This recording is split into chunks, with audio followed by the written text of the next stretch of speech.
Voici la traduction et l'adaptation complète en français de votre script, en respectant toutes vos directives, y compris le changement de protagoniste en grand-mère, la localisation culturelle et la préservation de l'arc narratif et du ton émotionnel. Astérisque astérisque astérisque, soit tu donnes ta carte de crédit à Lucas, soit tu fiches le camp de ma maison. On n'est pas une œuvre de charité, maman. Les mots de ma fille ont fendu l'air, tranchant. Puis le mug a basculé. Une vague de café bouillant a déferlé sur mes genoux, la brûlure traversant le tissu fin pour me mordre la peau. La tasse s'est écrasée au sol, ses éclats de porcelaine jonchant le carrelage comme des dents brisées. Karine me dominait du regard, les bras croisés. Son ton était neutre, comme récité, celui d'une employée lisant une note de service. Je fixais la tache sombre qui s'étendait sur mon pantalon, la vapeur qui montait en volute, l'odeur amère, les fragments à mes pieds, morceaux de quelque chose qui avait été entier. Je n'ai pas bougé, pas tout de suite. La brûlure était vive, et plus vive encore, le silence qui a suivi. Un silence qui me disait que j'avais été effacée aux yeux de ma propre fille. À cet instant, je n'étais plus sa mère. J'étais un fardeau à ébouillanter, à jeter. Mais ce qu'elle a pris pour de la résignation était tout autre chose. Car dans ce silence, une promesse a pris forme dans ma poitrine. Cette dette ne serait pas payée avec de l'argent. Elle apprendrait à quel point le mépris coûte cher. Astérisque, n'oubliez pas de vous abonner à la chaîne et de commenter pour dire d'où vous regardez. Astérisque, Karine a été la première à me tourner le dos. D'une certaine manière, c'était plus blessant que le café. Pas un tressaillement, pas un hoquet, pas l'ombre d'un regret. Elle s'est simplement dirigée vers l'évier et s'est rincée les mains, comme si elle n'avait rien renversé de plus que de l'eau de vaisselle. « Maman, ne rends pas les choses plus difficiles qu'elles ne le sont, » dit-elle sans me regarder. Lucas en a besoin. Tu es assise sur de l'argent que tu n'utilises même pas. À quoi ça sert si tu n'aides pas ta famille? Le mot a quitté sa bouche avec une telle désinvolture qu'il en paraissait obscène. Lucas était assis en face de moi, avachi sur sa chaise, le visage éclairé par la lueur de son téléphone. Il ne faisait même pas semblant de cacher son ennui. 16 ans, et déjà passé maître dans l'art de croire que tout lui est dû. Il voulait 6 000 € pour un équipement de gaming. Il le disait comme un droit, pas comme une demande. Et Karine, ma fille, le soutenait comme une avocate défendant son client. J'ai tamponné ma cuisse avec une serviette en papier. La brûlure piquait, mais ce n'était rien comparé à la douleur qui se propageait dans ma poitrine. J'avais connu le feu. Le vrai. 30 ans comme infirmière aux urgences m'avaient appris ce que la vraie chaleur pouvait faire à la peau, au foyer, aux vies. Mais ce petit acte de mépris brûlait plus profondément que n'importe quel incendie que j'avais jamais combattu. Je ne lui donnerai pas ma carte, Karine, dis-je doucement. Ma voix était stable, mais chaque mot m'écorchait la gorge. Elle s'est retournée, les bras toujours croisés, son visage affichant un sourire narquois que je ne reconnaissais pas chez la petite fille que j'avais élevée. « Tu as de la chance qu'on te laisse rester ici après ton opération, » dit-elle. « Tu ne pouvais même pas marcher sans mon aide. Tu te souviens? J'ai tout géré pour toi. Tes factures, tes ordonnances, tes courses. Et maintenant, tu veux me faire la morale sur l'argent? » Ces mots tombaient, vifs, rapides, répétés, comme si elle avait attendu cette confrontation. Je les ai laissés m'atteindre. Chacun atterrissait comme un coup de botte sur ma poitrine. Mais je ne me suis pas levée. Je n'ai pas argumenté. Mon silence ne semblait que l'irriter davantage. « Soit tu me donnes la carte, » dit-elle en s'appuyant sur le comptoir comme une juge rendant sa sentence. « Soit tu seras parti d'ici à la fin de la journée. C'est non négociable. » La brûlure sur mes jambes me lançait, mais je me suis levée. Lentement, délibérément, je me suis redressée, j'ai regardé ma fille dans les yeux. « Je serai partie avant le coucher du soleil, » ai-je dit. Son rictus a vacillé une demi-seconde. Elle s'attendait à des supplications. À de la culpabilité. Elle s'attendait à ce que je craque. Au lieu de ça, je lui ai fait une promesse. Et les promesses, contrairement aux cartes de crédit, ne peuvent être révoquées. Je me suis éloignée. Mes pas étaient mesurés, lourds, chacun traînant un morceau de mon ancienne vie derrière lui. Le couloir menant à la chambre d'amis me semblait plus long que d'habitude. Chaque photo de famille sur le mur semblait me regarder passer avec une indifférence vitreuse. Il y avait Karine, 6 ans, une dent de devant en moins, brandissant un lapin en peluche. Il y avait son père, Jean, parti depuis 15 ans, souriant sous un soleil que nous pensions éternel. Je me suis arrêtée devant une photo. Karine le jour de sa remise de diplôme. J'étais à côté d'elle, mon bras sur ses épaules, mon visage rayonnant de fierté, le sien brillant de l'avenir qui s'ouvrait. Je pensais avoir bien fait les choses pour elle. Je pensais que mes sacrifices avaient eu un sens. Mais la femme dans la cuisine n'était pas la jeune fille sur ce cliché. Quelque part entre le sourire de cette photo et le café brûlant sur mes genoux, elle avait changé. Ou peut-être avais-je simplement été trop aveugle pour le voir. Dans la chambre d'amis, l'air sentait le renfermer, un vague mélange d'antiseptique et de lessive. Ma valise était dans le placard, poussiéreuse mais prête. Je l'ai descendue, surprise par son poids. Ma hanche me faisait mal à cause de l'effort, mais la douleur m'était familière. Je pouvais vivre avec la douleur. J'ai ouvert le tiroir de la table de chevet et j'en ai sorti une petite enveloppe que j'avais cachée là des mois auparavant. À l'intérieur se trouvaient des copies de mon acte de naissance, de mes cartes d'assurance et un bout de papier avec le numéro de mon compte bancaire griffonné de ma main tremblante. À l'époque, je ne savais pas pourquoi je les cachais ici. Maintenant, je comprenais. Une partie de moi avait toujours su que ce jour viendrait. Je me suis assise au bord du lit, la valise à mes pieds. Mes mains tremblaient, non de faiblesse, mais de lucidité. Depuis le salon, j'entendais la télévision s'allumer sur une émission de télé-réalité que Karine aimait regarder. Des rires emplissaient la maison, mais aucun ne m'appartenait. Pas une seule fois elle n'a frappé à la porte. Pas une seule fois Lucas n'a demandé si j'allais bien. Ils avaient été clairs. Je pliais chaque chemise avec soin, méthodiquement, comme si je préparais un voyage que j'avais déjà planifié. Mon esprit a dérivé vers les années que j'avais passées dans cette même chambre, à me remettre de mon opération de la hanche. Karine m'avait apporté du thé, avait bordé une couverture sur mes jambes et m'avait dit que je pouvais rester aussi longtemps que nécessaire. J'avais été reconnaissante, stupidement reconnaissante. Mais sa gentillesse avait des conditions. Invisible au début, puis se resserrant jusqu'à me couper. Ce qu'elle appelait de l'aide était du contrôle. Ce qu'elle appelait du soutien était une cage. En faisant ma valise, j'ai trouvé une petite pochette en cuir au fond du tiroir. À l'intérieur se trouvait une bague en perles, celle que mon défunt mari, Jean, m'avait offerte. Je ne l'avais pas regardée depuis des années. Je l'ai tenue dans ma paume, sentant sa surface lisse, me souvenant de la chaleur de sa main. « Jean », ai-je murmuré, bien que personne ne fût là pour m'entendre. « Tu saurais quoi faire. » Une larme a menacé de couler au coin de mon œil, mais je l'ai ravalée. Les larmes ne m'aideraient pas maintenant. La détermination, si. On a frappé faiblement à la porte d'entrée. Pas à ma chambre. J'ai entendu des voix. Le ton sec de Karine accueillant un livreur. Des colis qui arrivaient. La vie continuait. Pas une seule fois elle n'a appelé mon nom. J'ai fermé la valise. Le son de la fermeture éclair était définitif, comme une porte qui se ferme. J'ai de nouveau regardé la photo de la remise de diplôme sur la commode. Mon sourire y était plein, fier. Je n'étais pas fier maintenant. J'étais éveillée. Le calme ne signifie pas la faiblesse. Le silence ne signifie pas la résignation. Je me suis levée, m'appuyant sur la commode. Le poids dans ma poitrine est passé de la peine à l'acier. Ils pensaient que j'allais supplier. Ils pensaient que j'allais m'accrocher. Ils pensaient que j'allais céder. Ils avaient tort. Alors que je soulevais la valise, quelque chose a attiré mon attention sous le lit. Un carnet, mon vieux carnet, où je notais mes listes de courses. Je l'ai sorti, l'ai épousseté. Sur la dernière page, il y avait des chiffres. Des numéros de compte. Les miens. Je les ai fixés, mon pouce stabilisant. Karine avait pris la carte.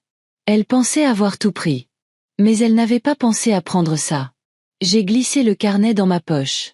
Dehors, le soleil déclinait, projetant de longues ombres sur le sol. J'ai posé la valise près de la porte, ma veste soigneusement drapée sur la poignée. D'ici à ce que la lumière s'estompe, je serais partie. Pas brisée, pas rejetée. Juste partie. Et quelque part, d'une manière ou d'une autre, Karine et Lucas apprendraient que le mépris a toujours un prix. Assise au bord du lit, la valise attendant près de la porte, mes yeux se sont posés sur cette photo de remise de diplôme qui était sur la commode depuis des années. Karine et moi, épaule contre épaule, son visage illuminé par la jeunesse et l'ambition, le mien gravé de fierté et d'épuisement. Ce moment était censé être un tournant, le jour où j'ai cru que tous les sacrifices que j'avais faits avaient enfin porté leurs fruits. J'ai pris le cadre, le verre froid contre mes doigts, et pendant quelques secondes, je l'ai juste regardé. La femme qui m'avait versé du café dessus ce soir n'était pas la même jeune femme sur cette photo. Ce sourire si plein d'espoir appartenait à quelqu'un d'autre, quelqu'un que j'avais connu. L'odeur de café brûlé s'accrochait encore à mon pantalon, mais en tenant ce cadre, je pouvais presque me persuader de respirer autre chose. L'air du printemps, l'herbe fraîchement coupée, le parfum léger de mon défunt mari, Jean, alors qu'il serrait Karine dans ses bras après la cérémonie. Pendant un instant, j'étais de retour là-bas, dans un amphithéâtre rempli de familles en liesse, me tenant droite alors que ma fille traversait la scène. À l'époque, je pensais que les années les plus difficiles étaient derrière nous. Quand Jean est mort, Karine avait à peine 14 ans. Je me suis retrouvée seule avec une adolescente pleine de chagrin et de questions auxquelles je ne savais pas répondre. J'étais infirmière depuis plus de 20 ans, habituée à courir dans des situations de crise sans hésitation. Mais élever seule une fille en deuil, c'était un feu pour lequel aucune formation ne pouvait me préparer. J'ai fait de mon mieux. Je faisais des gardes doubles et j'essayais quand même d'être présente à chaque récital, chaque match, chaque réunion parents-professeurs. Je préparais des dîners avec des plats tout prêts, j'en brûlais plus que je n'en cuisinais, et je raccommodais ses projets scolaires sur la table de la cuisine après minuit. Je n'oublierai jamais la fois où elle avait besoin d'une maquette de volcan pour son cours de sciences. J'avais oublié, au cours d'une semaine chaotique à l'hôpital. Elle m'a trouvé endormie sur le canapé, ma blouse encore froissée, mes mains gercées par le savon antiseptique. Elle m'a secouée pour me réveiller, sa voix petite mais ferme. « Maman, ce n'est pas grave. On peut en faire un autre. Tu vas m'aider. » C'est ce que font les mamans. Sa confiance, à ce moment-là, était si pure qu'elle m'a presque brisée. Elle se fichait du volcan. Ce qui comptait, c'est que je sois là. J'y pense souvent maintenant, parce que quelque part en chemin, ce genre de confiance a changé. C'est devenu autre chose, quelque chose de plus froid. Au lycée, elle était mon ombre.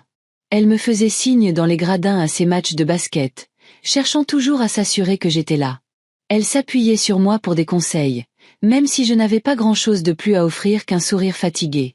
L'université a été la première fois où je l'ai sentie s'éloigner. Elle appelait moins, ne venait que pour les vacances. J'ai mis ça sur le compte du fait de grandir, de l'indépendance. C'était censé être une bonne chose, non? On élève nos enfants pour qu'ils nous quittent un jour, pour qu'ils fassent leur chemin. C'est ce que je me disais quand elle a oublié mon anniversaire une année, quand elle a manqué Noël à cause du travail. Mais quand je la voyais, je remarquais quelque chose de différent. Ses yeux parcouraient la pièce, agités, comme si elle mesurait déjà ce qui devait être réparé, ce qui devait être contrôlé. J'ai balayé ça d'un revers de la main. Elle est juste stressée, me disais-je. Elle reviendra. Le jour de sa remise de diplôme, j'ai cru que toute cette distance en avait valu la peine. Debout à côté d'elle pour cette photo, j'ai ressenti l'absence et la présence de Jean tout à la fois. J'ai pensé, on a réussi. Elle est prête pour son avenir. Je ne savais pas que son avenir serait un jour construit sur la diminution du mien. Les premiers petits signes sont apparus après ma retraite.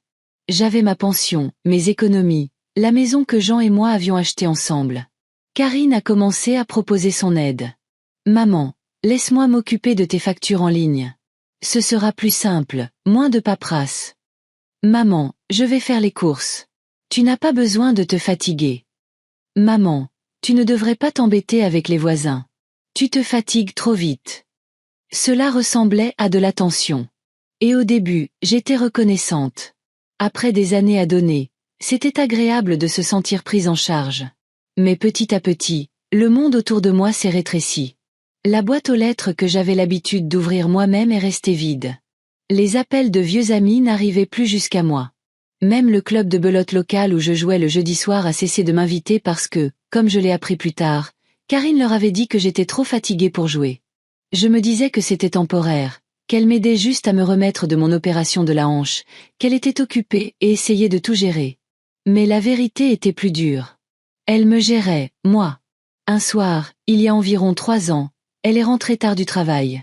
J'attendais dans le salon, comme je le faisais quand elle était adolescente et rentrait après le couvre-feu. Les vieilles habitudes ont la vie dure. « Tu n'as pas besoin de m'attendre, maman, » dit-elle en enlevant ses chaussures, sa voix plus sèche que prévu. J'ai ri. Je m'assure juste que tu rentres saine et sauve. Elle a soupiré. Saine et sauve, maman. J'ai 30 ans. Je n'ai pas besoin d'un chaperon. Ça m'a piqué plus que je ne l'ai laissé paraître. Elle est allée se coucher sans un mot de plus, et je suis restée assise longtemps après que les lumières se soient éteintes, à regarder la maison silencieuse. C'était la première fois que je sentais que j'avais peut-être abusé de mon hospitalité dans sa vie. Mais je n'ai rien fait, parce que les mères n'abandonnent pas. Les mères restent, même quand la porte se referme lentement. Les signes sont devenus plus forts au fil des ans. La façon dont elle levait les yeux au ciel quand je lui posais des questions sur son travail. La façon dont elle rejetait mes conseils d'un plat. Tu ne comprendrais pas. La façon dont elle tressaillait chaque fois que l'argent était mentionné, comme si ma question sur mes comptes était une sorte d'accusation. Un soir, je l'ai surprise au téléphone avec une amie. Elle ne regarde même plus ses relevés de compte, dit-elle en riant. Je m'occupe de tout ça. Honnêtement, c'est plus simple comme ça. Le rire m'a transpercé, non pas parce qu'elle mentait, mais parce qu'elle disait la vérité. Je n'avais pas vu de relevé de compte depuis des mois. Je l'avais laissé me convaincre que je n'en avais pas besoin. En y repensant maintenant, je réalise que le café sur mes genoux ce soir n'était pas le début. C'était la conclusion inévitable d'une longue et lente suppression, et je l'avais permis. J'ai tourné la photo de la remise de diplôme entre mes mains, regardant le reflet de la lampe scintiller sur le verre. Le sourire sur son visage sur cette photo signifiait tout pour moi. J'ai construit ma vie autour de sa protection. Mais ce sourire avait changé au fil des ans, s'était durci. C'était le même rictus qu'elle arborait ce soir dans la cuisine, les bras croisés, la voix plate disant que j'étais soit une carte de crédit, soit un fardeau. C'est ça qui m'a brisé. Pas la brûlure sur ma peau, pas le café sur mon pantalon, mais la prise de conscience que quelque part entre cette photo et cette nuit, j'avais perdu ma fille. Ou peut-être qu'elle s'était perdue elle-même. Un klaxon dehors m'a ramené à la réalité. La photo m'a glissé des mains et a heurté la commode avec un craquement sec. J'ai fixé la ligne en toile d'araignée qui parcourait maintenant le verre. Parfait. Une autre fracture. Un autre rappel que les choses entières ne le restent pas toujours. J'ai posé la photo face contre la commode. Je ne voulais plus voir ce sourire. J'ai ouvert le tiroir de la table de chevet et j'ai sorti le vieux carnet où je griffonnais mes listes de courses. J'ai feuilleté les pages peintes, pile jusqu'à la dernière. Des chiffres. Des numéros de compte que j'avais notés il y a des mois, juste au cas où. Je ne sais pas pourquoi je les avais écrits à l'époque. Peut-être qu'une partie de moi savait que ce jour viendrait, que le silence n'était pas la sécurité, mais un piège. Karine pensait avoir pris le contrôle de tout. Elle pensait m'avoir réduite à néant. Mais elle n'avait pas pensé à prendre ça. J'ai glissé le carnet dans la poche de ma veste, son poids léger mais stable, comme une braise attendant de s'enflammer. J'ai regardé une dernière fois la chambre, les murs que j'avais fixés en me remettant de l'opération. Le lit où je m'étais allongée, reconnaissante de ses soins. Le placard où j'avais rangé ma vie dans une valise, juste temporairement. Rien de tout cela n'avait été temporaire. C'était un lent remplacement de mon indépendance, de ma dignité, de moi. Mais plus maintenant. La télévision braillait faiblement depuis le salon. La voix de Karine flottait, riant de quelque chose à l'écran. Je l'écoutais de la même manière que j'écoutais sa respiration quand elle était enfant, endormie dans sa chambre. Sauf que maintenant, c'était le rire d'une étrangère. J'ai pris ma valise, l'ai posée près de la porte et j'ai pris une profonde inspiration. Le calme ne signifie pas la faiblesse. Le silence ne signifie pas la résignation. Je n'étais pas brisée. Je n'étais pas rejetée. Je ne faisais que commencer. Je me suis assise au bureau de la chambre d'amis bien après que la maison se soit tue. Ma valise était déjà faite, appuyée contre la porte, mais mes yeux revenaient sans cesse sur le vieux carnet que j'avais glissé dans la poche de ma veste. Ce carnet n'avait rien de spécial. Une couverture bon marché, des coins cornés, à moitié remplis de listes de courses et de gribouillis. Mais sur la dernière page, celle que j'avais failli arracher des mois auparavant, il y avait des chiffres. Mes numéros de compte, écrits de ma main tremblante. Je ne me souviens pas exactement pourquoi je les avais notés. Peut-être une habitude, peut-être de la paranoïa, peut-être quelque chose de plus profond. Peut-être qu'une partie de moi savait que ce jour viendrait. J'ai sorti le vieil ordinateur portable de sous le lit. Il était poussiéreux, plus lourd que dans mes souvenirs, et quand je l'ai ouvert, les charnières ont grincé comme des os arthritiques. Je n'y avais pas touché depuis 1 an, peut-être plus. Karine m'avait dit que ça ne servait à rien. Tu vas juste t'embrouiller, maman, avait-elle dit un jour, me l'arrachant des mains alors que j'essayais de consulter mes emails. Je vais m'en occuper. Repose-toi. À l'époque, je l'avais laissé faire. Ce soir, Je ne me reposais pas. Ce soir, j'avais besoin de réponses. L'ordinateur a eu du mal à démarrer, mais quand la faible lueur a finalement rempli l'écran, j'ai ressenti une étrange vague de soulagement, comme si un vieil ami s'était réveillé d'un coma.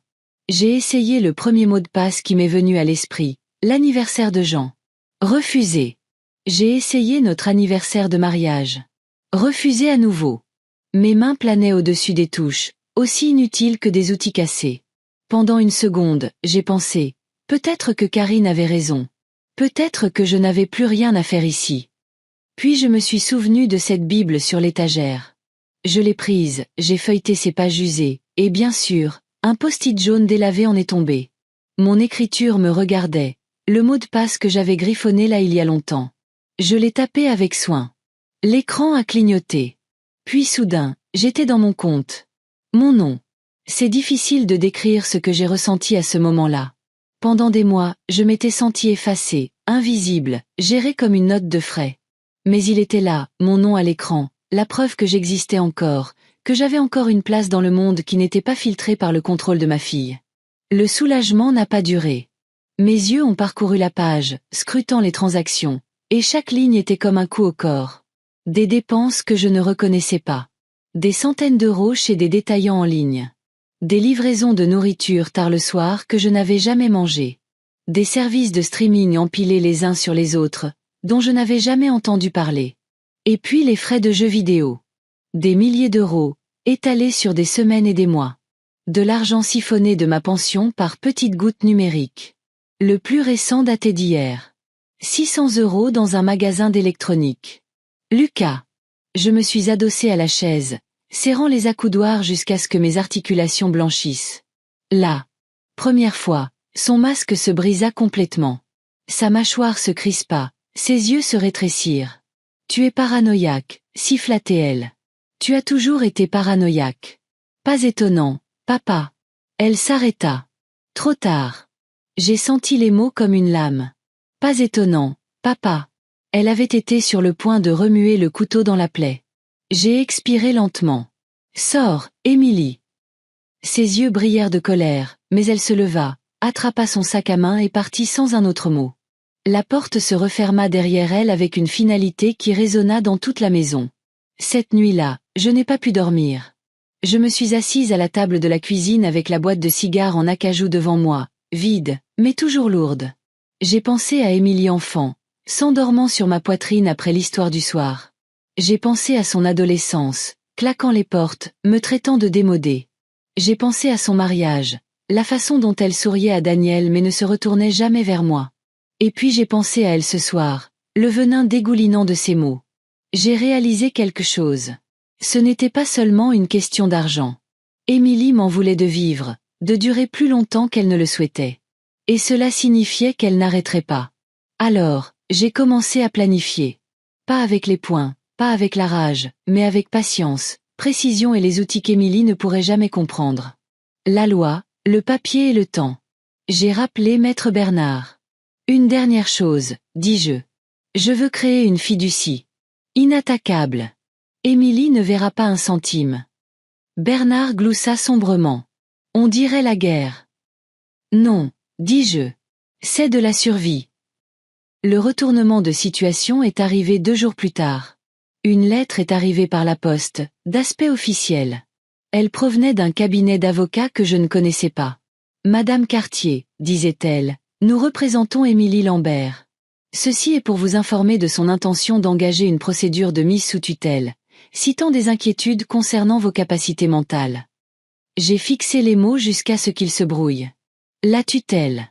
Elle n'attendait pas seulement ma mort. Elle essayait de me faire déclarer inapte à vivre. La lettre tremblait dans ma main longtemps après que j'ai fini de la lire. Demande de mise sous tutelle. Inquiétude concernant un déclin des capacités mentales. Ce n'était pas que des mots sur du papier.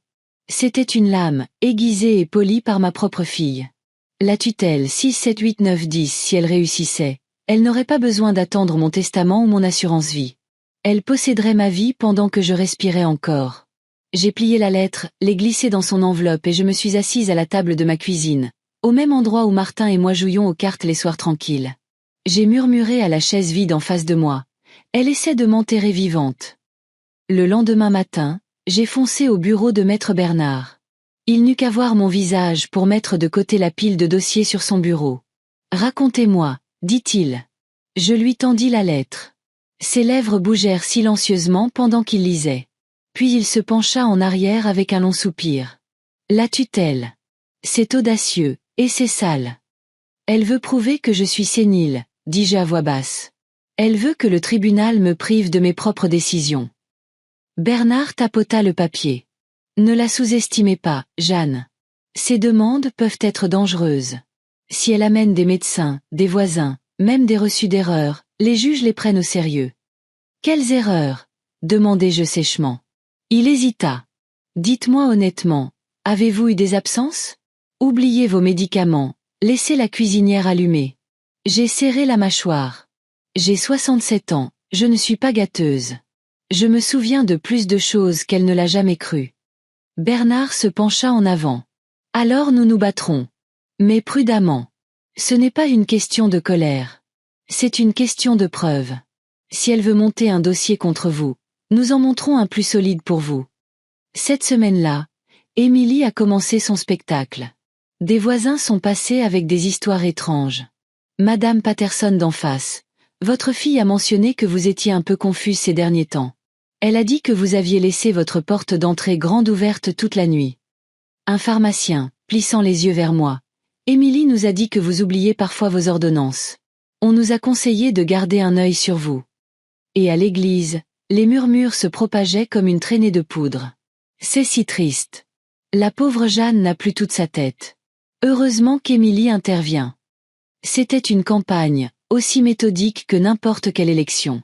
Elle ne se contentait plus d'empoisonner des cigares. Elle empoisonnait les réputations. J'ai tenu un journal. Chaque conversation, chaque visite, chaque détail. Date, heure, nom. Si elle voulait me traîner devant un tribunal, j'apporterais la vérité reliée en cuir. Un soir, alors que j'écrivais à la table de la cuisine, le téléphone a sonné.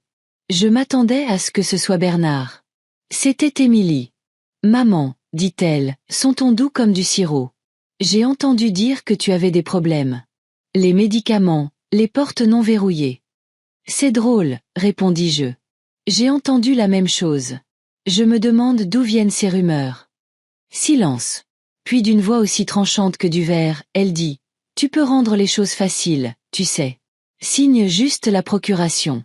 Tu n'auras pas à subir l'embarras d'une audience. » J'ai ri. Un son que je n'avais pas entendu sortir de ma poitrine depuis des mois. L'embarras ? Émilie, la seule personne embarrassante ici, c'est toi. Elle a raccroché. L'audience a eu lieu 2 semaines plus tard. Le palais de justice sentait le vieux bois et le café éventé. Je portais mon plus beau tailleur, celui que Martin aimait tant. Bernard se tenait à mes côtés, solide comme un phare. Émilie est arrivée avec son avocat. Un homme élégant dans un costume à 1000 € qui avait l'air de n'avoir jamais manqué un repas de sa vie. Émilie elle-même portait du noir, comme si elle était déjà en deuil de moi. La juge, une femme plus âgée aux yeux perçants, a ouvert la séance. Demande de mise sous tutelle de Madame Jeanne Cartier. Maître, vous pouvez commencer. L'avocat d'Émilie se leva. Votre honneur, ma cliente s'inquiète pour sa mère. Elle oublie des tâches de base, laisse sa maison sans surveillance, néglige sa santé. Nous craignons pour sa sécurité. Il produisit des papiers, des déclarations de voisins, des relevés de pharmacie. Des murmures emplirent la salle d'audience. La juge se tourna vers moi. Madame Cartier, que répondez-vous ? Je me suis levée lentement, le poids de chaque année dans ma colonne vertébrale, mais aucun dans ma voix. Madame la juge, je ne suis peut-être plus jeune, mais je ne suis pas incompétente. J'ai géré ma maison, mes finances et ma santé avec plus de soin que ma fille n'a jamais géré son propre mariage. Des hoquets de surprise parcoururent la salle. Le visage d'Émilie devint rouge. Je brandis mon journal en cuir. J'ai documenté chaque interaction depuis qu'elle a commencé cette campagne. Date, heure, mots exacts. Voisin sous pression, pharmacien trompé. Une machine à calomnie conçue non pas pour me protéger, mais pour me. Voisin avec qui je partageais des bières a laissé la place à l'homme qui avait tiré une centaine de familles des incendies de paperasse. Pas une cape de héros, juste de la compétence. Depuis combien de temps n'as-tu rien vu de tout ça ? A-t-il demandé. Des mois, ai-je dit. Peut-être plus. Elle a tout mis en dématérialisé. A dit que c'était plus simple. Elle pensait bien faire au début. Ou elle disait le faire. Il a émis un petit son dans sa gorge. Pas tout à fait un rire. Il a tapé sur une ligne avec le stylo. 11,99 €, répété à différentes dates. C'est un abonnement premium à un service de streaming, dit-il. 3 d'entre eux, empilés. Tu ne regardes pas ça. Je regarde la météo et un match de foot quand c'est gratuit, ai-je dit. Il a descendu la page. Magasin d'électronique, livraison tard le soir, ici. Il a encerclé une flopée de dépenses qui ressemblait à une colline de fourmis. Achats intégrés dans des jeux. Ça n'a pas l'air d'être ponctuel. C'est une habitude. Il a écrit « Lucas » à côté, non pas en demandant, mais en annotant la vérité. Il a continué à lire, et le seul son dans la pièce pendant un moment fut le murmure du papier sur le papier et le bruit sourd lointain du réfrigérateur qui se mettait en marche. Quand il a atteint le dépôt, il s'est arrêté et a levé les yeux. « Ce virement de la mutuelle, dit-il. Elle n'y a pas touché. Je ne pense pas qu'elle sache que ça existe, ai-je dit. Ou elle s'en fichait parce que ce n'était pas aussi conséquent que la pension. C'est quelque chose, dit-il, et ça ne sonnait pas petit quand il le disait. Il a pointé le carnet. Qu'est-ce qu'il y a là-dedans? Mon écriture, ai-je dit. Mes comptes. Dernière page. Je les ai notés il y a des mois. J'avais oublié pourquoi. Je m'en suis souvenu ce soir. Il l'a ouvert, en faisant attention de ne pas fendre la reliure, et s'est tourné vers la dernière page. J'ai regardé les colonnes de chiffres défiler sur ses lunettes. C'était comme le laisser lire mon journal intime et n'y trouver que des lignes de compte. D'accord, dit-il après une minute, et le mot avait du poids. Il a posé le carnet là où se trouvait le bloc-notes jaune, et a rapproché le bloc. Nous allons établir une chronologie. Transaction par date, note sur où tu étais, qui avait ton sac, qui t'a dit quoi. Chaque petite chose. Il ne s'agit pas de vengeance, Hélène. Il s'agit de preuves. Je sais. J'en ai fini de crier. Je veux que le papier parle. Il m'a regardé une fois, impressionné, peut-être, mais ne l'a pas dit à voix haute. Les hommes comme nous ne s'accrochent pas de médaille au cou. Il a cliqué sur son stylo et a tracé une ligne. Commençons il y a 6 mois, dit-il. Quand as-tu cessé de voir les relevés? Nous avons tout passé en revue comme des gens qui nettoient une cave après une inondation. On sort une boîte détrempée, on l'ouvre, on décide quoi garder, quoi jeter. Un par un, nous avons daté chaque dépense, devinant quand c'était nécessaire, et comblé les vides avec ce dont je me souvenais. Le soir où elle a insisté pour porter mon sac en sortant de la pharmacie. L'après-midi où elle a dit que le facteur avait dû se tromper de boîte aux lettres. La semaine où elle a dit au club de belote que j'étais trop fatiguée, alors que ce qu'elle voulait dire, c'était « j'avais mes propres amis, et c'était gênant ». À un moment, il a posé son stylo et m'a regardé par-dessus ses lunettes. Tu ne lui as pas donné de procuration, n'est-ce pas? Non, ai-je dit. Elle en a parlé, a dit que ça aiderait avec les formulaires médicaux, mais je n'ai jamais signé. Je me souviens de la voix de Jean à propos de ce genre de choses. Ne signe pas ce que tu ne comprends pas. J'ai obéi à au moins un commandement dans cette maison. Il a hoché la tête. Cela a changé quelque chose sur son visage. Un calcul est passé d'une colonne à l'autre. Bien, dit-il. Alors, quoi qu'elle ait fait, elle l'a fait sans les bons papiers. Nous avons continué à travailler. Quand mon dos a protesté, je me suis levée et je suis allée à l'évier pour rincer 2 tasses. Il a dit, assieds-toi, de la même manière qu'on aboyait sur les nouvelles recrues quand un toit menaçait de céder. Je l'ai ignoré et j'ai fait couler l'eau quand même. Certaines habitudes ne relèvent pas du contrôle, mais de la dignité. Il a souri sans que sa bouche ne bouge et m'a laissé ramener les tasses à la table. Nous avons bu un café qui n'était pas assez chaud pour blesser qui que ce soit, et l'horloge du micro-ondes égrenait en chiffres vers les minutes vers minuit. Demain, dit-il, nous irons ensemble à ta banque. Nous demanderons à parler à un spécialiste de la fraude. Nous apporterons ça. Nous serons calmes. Précis. Nous demanderons un gel de la carte et un examen des 6 derniers mois de transaction. J'ai hoché la tête. La planification d'une journée est une sorte de prière. Puis il a continué. Nous ouvrirons quelque chose de nouveau. Une autre institution, pas une grande banque chic, une caisse de crédit. Nous mettrons ce dépôt de la mutuelle hors de portée. Nous réinitialiserons tes identifiants en ligne. Nouvelle adresse email, authentification à 2 facteurs liés à ton téléphone, pas un appareil partagé. Elle a configuré mon email, ai-je dit. Je ne sais même pas si c'est le mien. Il a pris l'ordinateur portable. Voyons ça. Nous nous sommes connectés à mon ancien compte. Il nous a fallu 5 tentatives et une récupération via un numéro de téléphone qui m'appartenait toujours. Quand la boîte de réception s'est ouverte, la première chose que j'ai ressentie a été la honte. Des boîtes de messages non ouverts, des mois de messages empilés comme des congères de neige. Il a scanné, puis a cliqué sur un symbole d'engrenage et s'est penché en arrière pour que je puisse voir ce qu'il voyait. Une règle de transfert. Chaque email contenant le mot « relevé » ou « banque » dans l'objet était automatiquement acheminé vers une autre adresse. La sienne. Il n'a pas juré. Il a juste expiré. Ça ne jouera pas en sa faveur si quelqu'un demande, dit-il. Il a cliqué sur « désactiver » d'un seul geste calme, puis a imprimé la page qui montrait la règle et la date de sa création. La preuve n'est pas un argument. C'est un horodatage. Nous avons parcouru la boîte de réception à la recherche d'autres règles, d'autres petites entailles creusées dans la neige. Il y en avait une autre, un filtre qui plaçait les messages de mes amis dans un dossier appelé « Santé archivée ». Il a cliqué sur des notes de collègues avec qui j'avais travaillé. Des photos de petits-enfants de personnes qui me sont chères, des invitations à des barbecues que je n'ai jamais vues. J'ai lu pendant un moment jusqu'à ce que les mots se brouillent. Il y a un genre de vol qui ne concerne pas l'argent. Nous avons imprimé ça aussi. Il y a eu un bruit sourd dans la maison, la porte d'un voisin ou le tassement de la chaleur dans les vieux tuyaux, et nous avons tous les deux levé les yeux, puis avons ri doucement de notre nervosité. Retour au travail. Les charges, dit-il. D'où sont-elles débitées? Nous avons sorti un autre relevé et tracé les lignes de dépenses. Électricité, gaz, Internet, la plupart en prélèvement automatique à l'adresse où vivait Karine. Mon argent paie sa lumière.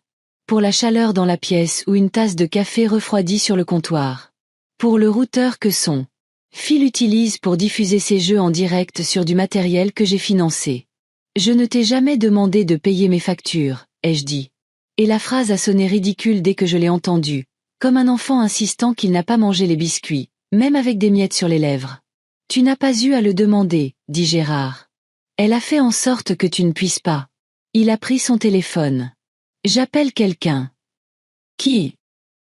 Une femme du service départemental de protection des personnes âgées. Nadine. Elle ne porte pas d'insigne, mais quand elle se présente, les directeurs de banque redressent leur veste. Il est sorti dans le couloir pour que sa voix ne couvre pas la mienne. J'ai siroté mon café et écouté le faible murmure. Il est revenu avec un stylo derrière l'oreille. Elle nous rejoindra à la banque, dit-il. Elle dit que tu n'es pas la première. Elle dit que ça aide d'avoir quelqu'un dont le titre a un peu de poids. Tu penses qu'ils me croiront? Ai-je demandé, me surprenant moi-même par la question. Elle sonnait aussi enfantine. Ils croiront le papier, dit-il. Et ils croiront la femme qui l'a apporté sans une once de fumée dans son souffle. Nous avons travaillé jusqu'à ce que la lampe commence à créer une tache lumineuse dans l'obscurité, comme un navire sur une mer noire. À un moment donné, il a sorti une boîte en bois et l'a ouverte. À l'intérieur se trouvaient des formulaires appropriés, des modèles de lettres de révocation, une attestation sur l'honneur pour les frais contestés, une liste de contrôles écrite de sa main soignée. Il avait fait ça pour d'autres, je le voyais maintenant, discrètement, comme on change le pneu d'un voisin dans l'allée. Il a fait glisser le modèle de révocation vers moi. C'est pour toute autorisation qu'ils prétendent que tu as donné, dit-il. Nous le remplissons. Nous joignons la déclaration sur le contrôle, les règles de mail et la chronologie. Nous n'accusons pas, nous décrivons. J'ai écrit. Le stylo semblait lourd, le papier jaune très jaune. Astérisque je n'ai pas autorisé. Astérisque c'est une chose étrange d'écrire son innocence comme une liste de courses. C'était à la fois noble, ridicule et nécessaire. À la 2e page, ma main s'est affermie. À la 3e, mon écriture s'est redressée. Parfois, la posture est un choix que l'on fait à une table de cuisine. Quand il a cherché le titre de propriété de ma maison, j'ai laissé échapper un rire amer. Je ne sais pas où est l'original, ai-je dit. Karine a déplacé la plupart du classeur après mon opération. Elle disait qu'elle organisait. Elle a peut-être confondu mes papiers avec les siens. Il a de nouveau hoché la tête. Une autre équation épinglée, des colonnes qui bougent. Je peux obtenir une copie auprès du service de la publicité foncière demain matin, dit-il. Nous verrons ce qu'il en est. De quoi te souviens-tu? As-tu déjà signé une renonciation? Non. L'as-tu ajouté au titre de propriété pour des formalités hospitalières? Non. Je me souvenais des conversations. La façon dont elle avait lancé l'idée comme une plume, sans jamais vraiment la placer dans ma main. J'ai de nouveau entendu Jean.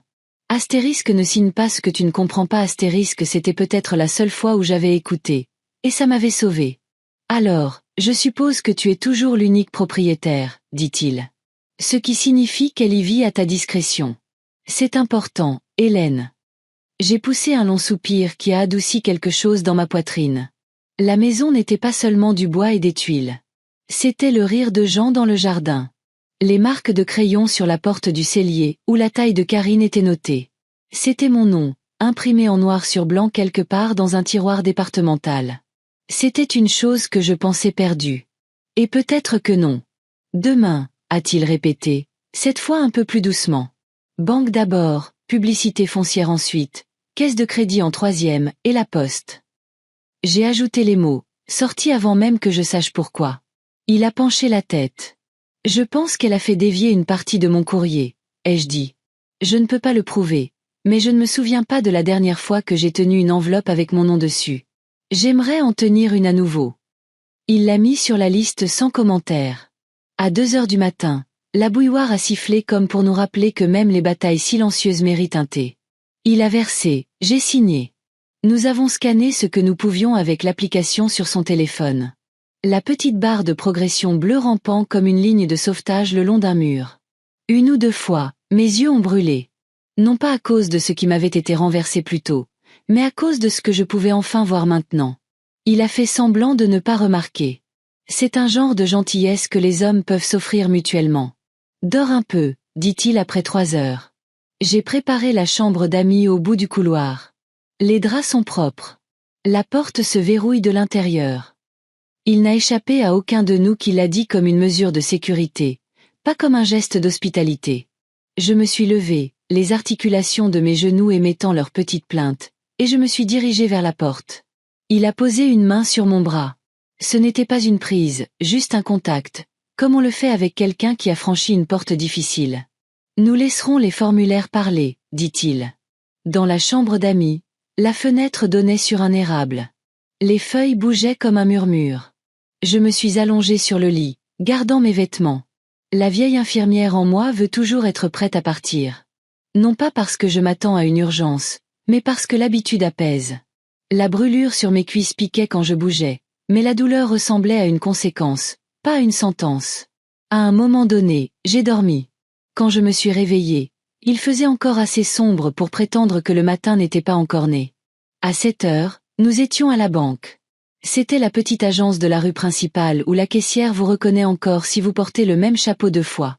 Le directeur nous a fait entrer dans son bureau quand Gérard a montré l'insigne qu'il n'a pas, mais qu'il porte toujours d'une manière ou d'une autre. La posture, une pile de papiers organisés, une voix qui dit « Nous ne sommes pas là pour menacer. Nous sommes là pour réparer ». Nadine, du département, est arrivée 10 minutes plus tard. Elle s'est présentée avec une poignée de main ferme et un sourire qui n'essayait pas de rendre les choses acceptables. Elle avait son propre dossier, plus lourd que le nôtre, et une façon de s'asseoir qui prenait exactement la place dont elle avait besoin, pas 1 centimètre de plus. Nous avons expliqué. Pas de théâtralité, juste des dates et des montants, et la copie d'une règle de mail imprimée avec un horodatage qui trônait sur le dessus comme un sceau. La cravate du directeur était trop serrée, et il l'a desserrée sans s'en rendre compte en lisant. Mettons une opposition, dit-il finalement. Nous allons également émettre une nouvelle carte de débit pour votre compte de pension et bloquer l'ancienne. Je peux signaler ces 6 mois de transactions et les soumettre pour examen comme potentiellement non autorisées. Certaines seront plus difficiles à contester que d'autres, ajouta-t-il honnêtement. Mais ce schéma, oui, ce schéma parle. Le stylo de Nadine bougeait rapidement pendant qu'il parlait. Je vais déposer un signalement pour abus de faiblesse, dit-elle.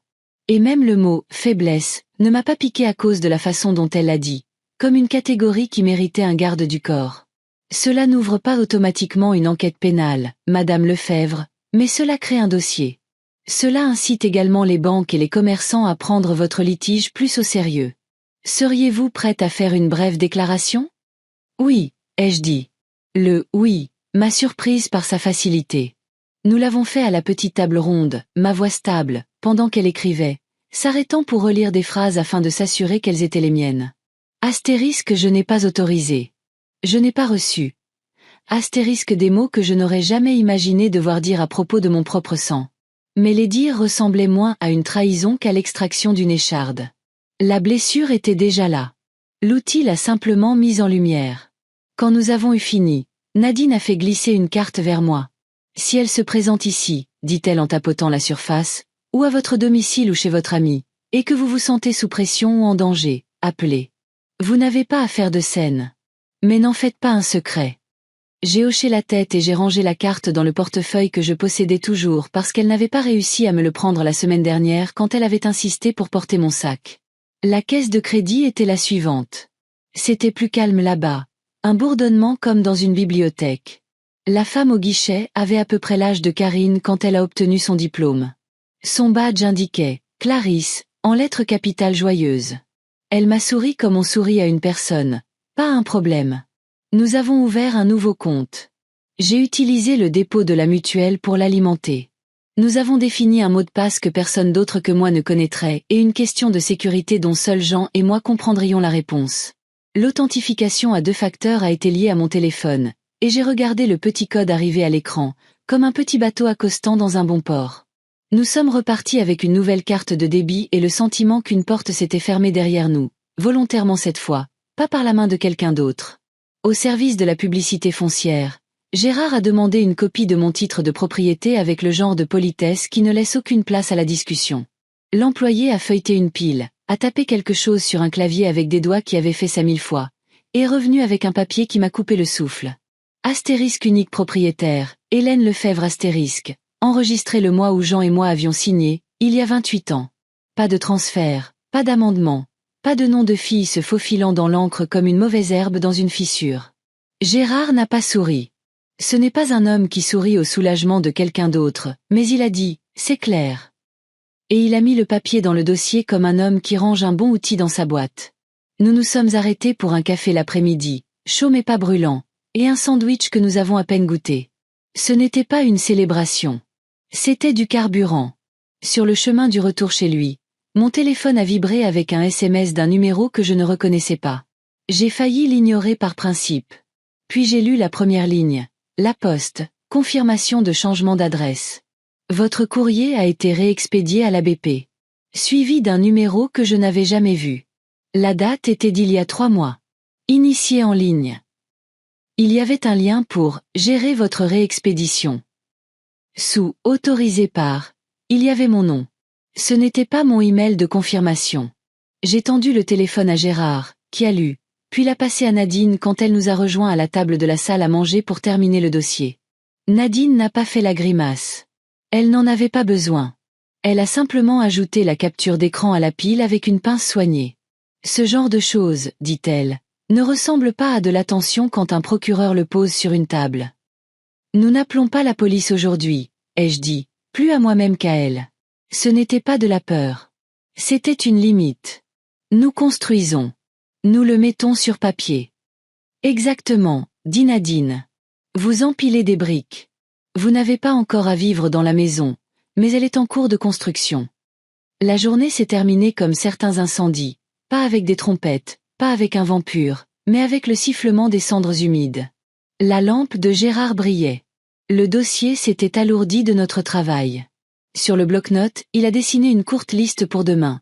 Parler à l'enquêteur de la banque, déposer l'annulation de la réexpédition, mettre à jour l'adresse postale auprès de la sécurité sociale, la sienne pour l'instant. Prendre rendez-vous avec son ami qui s'occupait de fiducie simple, le genre qui calme les choses avant qu'elles ne deviennent bruyantes. Je me suis adossée et j'ai écouté la maison respirer. Dehors, un chien a aboyé et s'est arrêté. L'érable a de nouveau agité ses feuilles. J'ai regardé mes mains, des mains de vieille femme, veinées, tachetées, et je n'en ai ressenti aucune honte. Elles avaient aidé des gens dans des situations désespérées. Je pouvais m'en sortir aussi. Je ne l'appelle pas, ai-je dit, presque au grain du bois.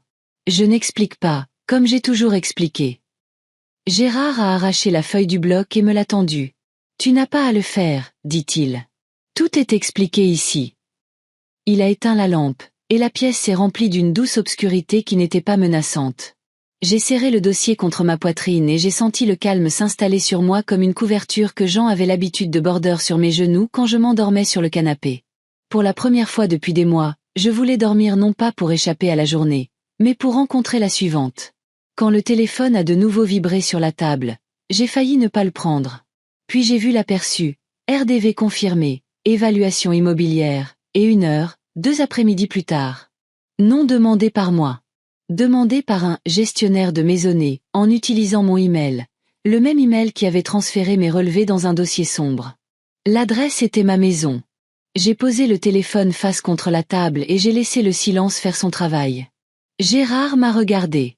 Nadine m'a regardé. Personne n'a dit « appelle-la ». Personne n'a dit « fonce là-bas ». Personne n'a rien dit du tout. C'est moi qui ai finalement parlé, et ma voix n'a pas tremblé. Laissons les papiers répondre, ai-je dit. Cela ressemblait moins à une reddition qu'à un levier placé sous une poutre. Quelque part, à cette autre table de cuisine, la vapeur d'une tasse négligente flottait encore dans l'air. Ici, sur celle-ci, l'air était clair. Demain, nous avions du travail. Ce soir, j'ai verrouillé la porte de la chambre d'amis de l'intérieur, non pas parce que j'avais peur de qui pourrait entrer, mais parce que j'avais enfin quelque chose qui valait la peine d'être protégé. Je me suis réveillée au son d'une tondeuse à gazon quelque part dans la rue et au faible murmure de Gérard au téléphone dans la cuisine. Pendant quelques secondes, je ne savais pas où j'étais. Les draps étaient trop propres. L'air sentait légèrement l'huile de citron, et le plafond n'avait pas la tache d'humidité que je devais repeindre depuis 5 ans. Puis la nuit m'est revenue, les relevés étalés sur la table de Gérard comme des cartes, la règle de transfert imprimée avec un horodatage qui ne m'appartenait pas, le titre de propriété, avec mon seul nom dessus. Je n'avais pas rêvé. Le papier était réel. Je me suis assise lentement, attendant que la douleur dans ma hanche se manifeste. Elle l'a fait, mais plus doucement que d'habitude, comme si quelque chose à l'intérieur avait cessé de me combattre et avait décidé de travailler avec moi pour une fois. Je me suis habillée, j'ai gardé la même chemise que la veille, odeur de café et tout, et je suis descendue dans le couloir. Gérard était près de l'évier, le téléphone à l'oreille et un crayon derrière l'oreille, écoutant comme il le fait, les yeux plissés, le menton baissé, sans interrompre. Il a terminé l'appel par un simple « compris », a posé le téléphone et m'a regardé comme s'il vérifiait un pouls. « Tu as dormi ?» a-t-il demandé. « Un peu, ai-je dit. »« Assez. » Il a fait un signe de tête vers la table. « Nous avons une série de rendez-vous. Nadine a organisé une rencontre avec un enquêteur de la banque cet après-midi. Le service de la publicité foncière a envoyé par email une copie certifiée conforme du titre de propriété. Et j'ai parlé à Clarisse de la caisse de crédit. Elle a signalé 2 tentatives de connexion infructueuses à ton nouveau compte tôt ce matin, depuis un appareil inconnu. Rien n'est passé. J'ai laissé la dernière partie s'installer. Déjà, dit-il. C'est ce que font les gens quand on leur coupe le robinet. Ils tapent sur les tuyaux. Je me suis versé un café et je l'ai pris noir. Je ne faisais pas confiance au lait à ce moment-là, même celui qui était innocemment dans le réfrigérateur de Gérard. La tasse a réchauffé mes paumes, et pendant quelques secondes, la chaleur était juste de la chaleur, pas de l'humiliation. Il a fait glisser une page sur la table, son écriture soignée et ferme. Une liste. La poste d'abord, dit-il. Nous allons annuler la réexpédition et te prendre une boîte postale qu'ils ne pourront pas toucher. Après ça, je veux que tu rencontres quelqu'un. Qui? Franck, dit-il, un ancien pompier. Il s'est lancé dans l'immobilier après que son genou lui ait dit d'arrêter de jouer les héros. Il connaît les agences, connaît la propriété, et sait se taire. Tu as besoin d'un ami qui parle le langage des maisons. J'avais perdu le compte du nombre de fois où j'avais vu Franck sortir des hommes de situation critique. La pensée de lui a remué quelque chose de chaleureux sous le café. Et une de plus, ajouta Gérard. Une avocate spécialisée en fiducie. Maître Élise Renaud. Elle n'est pas tapa accent grave l'œil. Elle blinde les choses sans faire de bruit. Est-ce que ça ne te semble pas excessif? Ai-je demandé. L'excès, c'est pour les incendies, dit-il. Ceci est un lent refroidissement. Tu as besoin d'isolation. Nous sommes sortis sous un ciel de la couleur du papier frais. L'érable devant sa maison secouait ses feuilles, se débarrassant de la nuit dernière. Le monde avait l'air assez normal pour que, si j'avais été le genre de femme à aimer faire semblant, j'aurais pu le faire. Je n'avais plus ça en moi. Le bureau de poste était déjà bondé. Un bambin traînait un tube en carton par une ficelle. Un homme en gilet fluo tenait 5 avis de passage. Nous avons fait la queue et regardé l'employé s'occuper d'une demi-douzaine de problèmes à la fois avec la patience d'une sainte qui aurait renoncé à être canonisée. Quand ce fut notre tour, Gérard a reculé et m'a laissé parler. Je dois annuler un changement d'adresse, ai-je dit. Il n'a pas été autorisé par moi. L'employé, cheveux gris en chignon, lunettes sur une chaîne, m'a regardé par-dessus ses montures comme si elle avait entendu cette phrase 100 fois et n'en aimait toujours pas le goût. « Avez-vous une pièce d'identité » a-t-elle demandé. J'ai tendu ma carte d'identité. Elle a tapé. L'écran a éclairé son visage de bleu et a rendu ses lèvres plus froides qu'elles ne l'étaient. « Réexpédition initiée en ligne » dit-elle, « il y a 3 mois. Vérifiée par email. » Pas mon email, ai-je dit. Elle n'a pas discuté. Elle a imprimé une copie, les détails nets et clairs. Date, heure, le numéro de la boîte postale. Je n'avais jamais vu la case d'autorisation cochée à côté de mon nom. Elle a fait glisser le papier vers moi, et une partie de moi est revenue avec lui. Je n'imaginais rien. Quelqu'un avait déplacé mon adresse via un portail et comptait sur le fait que je ne regarderais pas derrière. Nous allons déposer une demande d'annulation, dit-elle. Cela pourrait prendre une semaine pour tout défaire. Voulez-vous une boîte ici? Oui, ai-je dit. Une petite. Une petite est aussi privée qu'une grande, dit-elle. Et je l'ai immédiatement appréciée pour ne pas essayer de me vendre de la dignité. Elle m'a guidée à travers le formulaire et m'a regardé écrire mon nom. Quand j'ai rendu le stylo, elle a regardé non pas moi, mais le nom sur le formulaire, comme si reconnaître une personne était une façon de réparer un tort. Vérifiez-la tous les 2 jours, dit-elle. Non pas parce qu'elle sera pleine, mais parce qu'elle est à vous. Nous sommes partis avec une clé pour la boîte 137. Je l'ai tournée dans ma paume comme une pièce de monnaie avant de la ranger dans le portefeuille qui refusait de me quitter. Franck était au café du commerce avant nous. Il était facile à repérer, des épaules larges qui s'étaient transformées en un large ventre, une casquette de baseball délavée, des mains comme des pelles posées autour d'une tasse. Il s'est levé en me voyant, a souri sans montrer les dents et m'a serré fort dans ses bras, comme on le fait quand la personne dans vos bras est encore là. Et ce n'est pas rien. Mon Dieu, Hélène, dit-il en reculant pour me regarder, ses yeux faisant le scan, le visage pour les bleus, la posture pour les compromis, le vieux contrôle.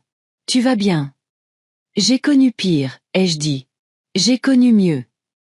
Il a hoché la tête comme si la réponse satisfaisait la question qu'elle méritait. Nous nous sommes assis. La serveuse l'a appelé par son nom et a apporté une 2e tasse sans demander. Il a écouté pendant que Gérard racontait l'histoire en ligne claire. Sans fioriture, comme on déroule un tuyau droit dans un couloir pour ne pas trébucher dessus plus tard. Les mains de Franck n'ont jamais quitté sa tasse. Quand Gérard a terminé, il a soufflé et a fixé un trou dans la table. Elle t'a versé du café dessus, dit-il. Oui, ai-je dit. Il a secoué la tête une fois, un minuscule refus du choix de l'univers, puis a mis ce refus de côté. D'accord, dit-il au grain du bois. Alors on va juste te construire une autre cuisine.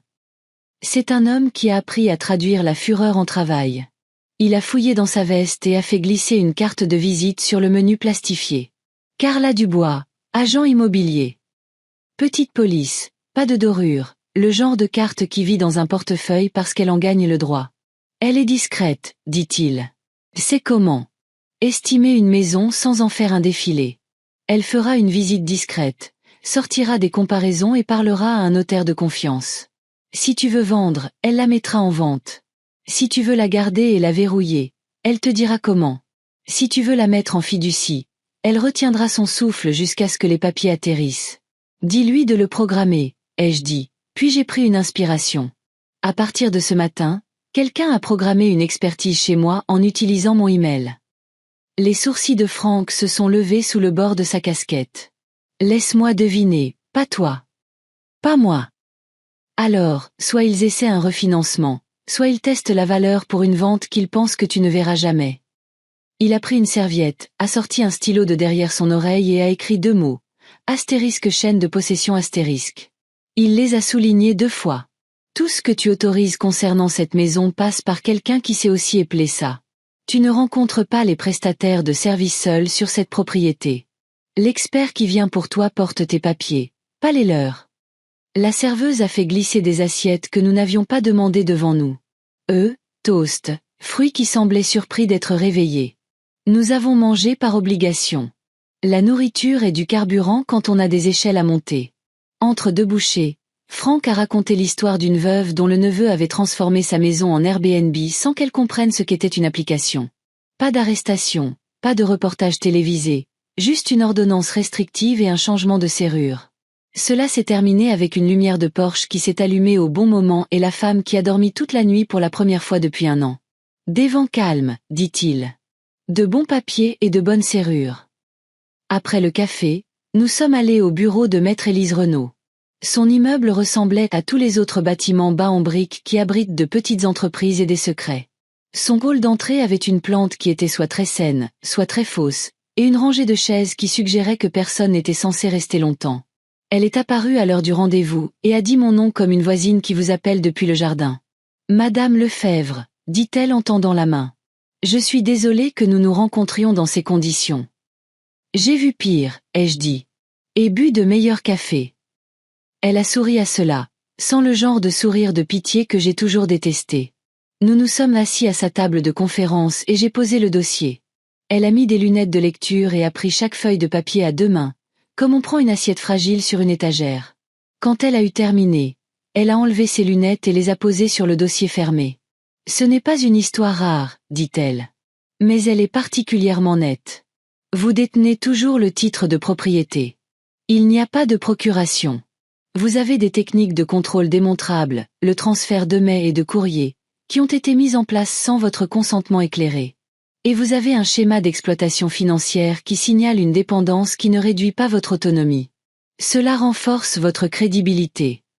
J'ai hoché la tête comme si je comprenais chaque mot, car la plupart étaient en français. Que faisons-nous ? Ai-je demandé. Nous créons une fiducie irrévocable, dit-elle en dessinant une petite boîte sur un bloc-notes. Elle a écrit mon nom à l'intérieur. La maison y entre. Les comptes de pension que vous contrôlez encore peuvent y entrer plus tard. Vous êtes la constituante et la bénéficiaire. Nous nommons un fiduciaire, quelqu'un d'autre que vous, pour tenir le stylo afin que vous ne puissiez pas être poussé. Cette personne peut être Gérard, une banque ou un avocat, mais je préfère quelqu'un qui répondra à vos appels après le dîner. Gérard, ai-je dit. Gérard n'a pas tressailli. Il a juste dit. Heureux d'être ennuyeux. Et Élise a souri avec ses yeux. Nous allons également rédiger une lettre de non-contact, a poursuivi Élise. Non accusatrice, juste factuelle. À compter de cette date, Madame Karine Martin n'est plus autorisée à effectuer des transactions ou à accéder aux biens ou aux comptes appartenant à Madame Lefebvre. C'est sec, mais c'est ce que vous voulez. Ça ne laisse aucune surface à l'argumentation. Je ne veux pas l'humilier, ai-je dit, me surprenant de la véracité de ce sentiment. Je veux qu'elle arrête. Cette approche tend à accomplir les 200 spectacles, dit Élise. Si les forces de l'ordre doivent être impliquées plus tard, cela crée une séquence claire. Si ce n'est pas le cas, cela y met souvent fin. Nous avons parcouru le formulaire de fiducie point par point. Mon nom dans des cases, la description légale de la maison, la désignation du fiduciaire. Élise a noté le numéro d'enregistrement et les coordonnées de la parcelle. Elle a appelé sa notaire avec un bouton sur son bureau. La notaire est arrivée avec un sceau et un ton neutre. J'ai signé mon nom avec un stylo qui écrivait plus doucement que prévu. Au bas de la page, Hélène Lefebvre ressemblait à nouveau à une femme que je connaissais. Élise m'a donné des copies et m'a dit que l'original serait enregistré dans les 48 heures. Une fois que ce sera fait, dit-elle, toute tentative de refinancement ou de vente sans le fiduciaire se heurtera à un mur. Un mur poli, mais un mur. Merci, ai-je dit, les mots petits et lourds. Ne me remerciez pas encore, dit-elle. Remerciez la machinerie banale de la loi. Elle est ennuyeuse. C'est là son génie. Nous sommes ressortis à la lumière qui était devenue celle de l'après-midi. Le monde avait les mêmes voitures et les mêmes oiseaux et les mêmes garçons à vélo faisant les mêmes bêtises. Mais ma poitrine était différente sous ma chemise. La maison n'était plus un endroit que Karine contrôlait avec son attitude et ses horaires. C'était une ligne sur une page enregistrée, bientôt à vivre à l'intérieur d'une boîte avec mon nom et la main ferme de Gérard sur le couvercle. Quelque chose en moi qui retenait son souffle a finalement expiré. Sur le chemin du retour chez Gérard, Franck a appelé. J'ai Carla pour 15 heures demain chez toi. Elle nous y retrouvera avec un porte-bloc et un appareil photo. Et aucune patience pour les bêtises. Je serai avec elle. Tu resteras sur le trottoir. Si quelqu'un demande, elle est là à la demande de la propriétaire. Quelqu'un a déjà programmé une expertise, ai-je dit. On a vu le SMS. C'est bien, dit-il. Laisse leur étranger écrire son chiffre. Nous écrirons le nôtre sur un meilleur papier. De retour à la table de Gérard, Nadine attendait avec son propre dossier et une posture de chaise droite qui disait qu'elle ne s'appuyait que si une personne le méritait. Elle était allée à la banque pendant que nous étions avec Élise. Un enquêteur avait commencé à rassembler des informations sur les commerçants derrière les transactions. Elle a fait glisser une impression sur la table. Des commandes passées à 2 heures du matin, des livraisons à mon adresse, des signatures capturées sur un iPad que je n'ai jamais touché. « Voulez-vous voir les captures d'écran » a-t-elle demandé. « Non » ai-je dit avant de pouvoir imaginer le défilement qui n'était pas le mien. « Je veux que vous les ayez. »« C'est déjà fait » dit-elle. J'ai également déposé une opposition sur la réexpédition de la poste et noté la demande de changement d'adresse comme contestée. Cela la met dans une autre catégorie. « Est-ce que ça les arrête » ai-je demandé. « Ça les ralentit » dit-elle. « Et ça laisse des traces. » Elle a posé une carte avec une ligne directe et un numéro de matricule de quelqu'un qui, lui, porte un signe. Si Madame Martin se présente à la banque, ils m'appelleront. Si elle vient chez votre amie, vous m'appelez. Si elle appelle, vous ne répondez pas. Si elle laisse un message, ne l'effacez pas. Le silence est une sorte de déclaration. Laissez ces mots s'accumuler à leur place. J'ai pensé à la voix de Karine dans la cuisine, plate et répétée. Et je pouvais entendre à quelle vitesse elle se transformerait en performance quand elle réaliserait que la porte qu'elle avait l'habitude de franchir avait maintenant une serrure. J'ai ressenti de la pitié sans le besoin de la déposer devant elle comme une offrande. Elle pouvait la garder. J'étais occupée. La nuit est venue, et avec elle une fatigue qui n'était pas de la défaite, mais la façon du corps de dire « Tu as travaillé aujourd'hui ». Gérard a de nouveau cuisiné des œufs et a brûlé les toasts. Je les ai mangés sans me plaindre. Nous avons regardé les informations locales à faible volume et les avons éteintes avant la météo parce que je savais déjà ce que demain apporterait. Un front arrivant de l'ouest et une petite tempête sur la rue des Érables. J'ai dormi d'un sommeil différent. Pas de sursaut, pas d'écoute des bruits de pas dans le couloir. Quand le soleil est passé à travers les stores en fines rayures, je l'ai senti sur mes bras et j'ai pensé, voilà ce que c'est qu'un matin quand on le possède. À 14h50 le lendemain après-midi, nous nous sommes garés dans la rue devant ma maison. L'herbe avait l'air tondue parce que mon argent avait payé l'homme qui la tondait. Le rideau était ouvert parce que le contrôle aime être vu. Une berline blanche était garée dans l'allée avec un logo sur la portière. Expertise et diagnostic. Un homme avec une tablette en est sorti et a vérifié sa montre comme le font les gens qui pensent que leur temps leur appartient plus qu'à vous. Le camion de Franck s'est garé derrière nous. Il en est descendu avec un porte-bloc et un badge qui n'en était pas un. Juste une carte plastifiée avec son nom et un numéro de licence qui signifiait qu'il était autorisé à avoir des opinions sur les maisons pour de l'argent. Carla est sortie du côté passager, une femme dans la quarantaine avec un appareil photo autour du cou et un visage calme qui semblait allergique au drame. « Vous devez être Madame Lefebvre », dit-elle sur le trottoir, tendant la main et prenant la mienne comme si c'était un document que nous signions toutes les deux. « Nous serons brefs et professionnels. Vous n'avez pas besoin d'entrer. Franck escortera si l'entrée est requise. Mon évaluation est indépendante de tout ce qu'il pourrait vous dire. » L'autre expert s'est approché avec l'arrogance facile de quelqu'un qui s'attend à être laissé passer. Il a souri comme on sourit à un passager confus dans le mauvais avion. « Bonjour », dit-il. « Nous avons une expertise de prévue pour cette adresse. » Carla a tourné son corps juste assez pour bloquer sa dérive automatique vers l'allée. « Et nous en avons une de prévue par la propriétaire », dit-elle. « Nous effectuons la nôtre maintenant. » Son sourire s'est aminci. « J'aurais juste besoin d'un accès. »« De la part de qui ?» a demandé Carla. « De la part du gestionnaire de la maisonnée, » dit-il, et il m'a regardé, puis la maison, comme si la permission pouvait pousser sur une haie. « La propriétaire est présente, » dit Carla, toujours sans élever la voix. « Et elle ne vous a pas invité à entrer. »« Écoutez, » a-t-il essayé de nouveau, « j'ai un calendrier. » Vous avez un calendrier, a terminé Franck pour lui, aussi amical qu'un bedeau du dimanche. Mais ce dont vous avez besoin, c'est d'une autorisation. Vous ne l'avez pas. Si vous souhaitez parler à l'avocate de ma cliente, vous pouvez appeler ce numéro. Il a tendu la carte d'Élise comme un cadeau de menthe pour la mauvaise haleine. L'homme est resté planté là un instant de plus que nécessaire, puis a hoché la tête d'un signe sec et est retourné à sa voiture. Il y est resté assis une bonne minute, a tapé quelque chose sur la tablette, et est parti sans lever les yeux. Parfois, les roues tournent quand elles sont censées le faire. La voiture de Karine n'était pas dans l'allée. L'espace d'une respiration, j'ai été reconnaissante pour la chose pour laquelle je n'aurais jamais pensé être reconnaissante, son absence. Pas de scène, pas de cris, pas de performance sur une pelouse où je lui avais appris à faire du vélo. Carla a travaillé. Franck a mesuré. Je suis restée sur le trottoir avec Gérard, qui n'a rien dit parce qu'il n'en avait pas besoin. La maison semblait différente d'ici. Les lignes étaient les mêmes, la peinture du même blanc cassé fatigué, mais quelque chose dans la façon dont le soleil frappait les fenêtres avait changé. Peut-être que c'était mes yeux. Peut-être que c'était la boîte qu'Élise avait dessinée sur le papier avec mon nom à l'intérieur. Sur le chemin du retour chez Gérard, mon téléphone a vibré. Une icône de messagerie vocale. Je n'ai pas appuyé sur lecture. J'ai laissé être ce que c'était, un message, pas un mandat. Nous nous sommes de nouveau assis autour de la table.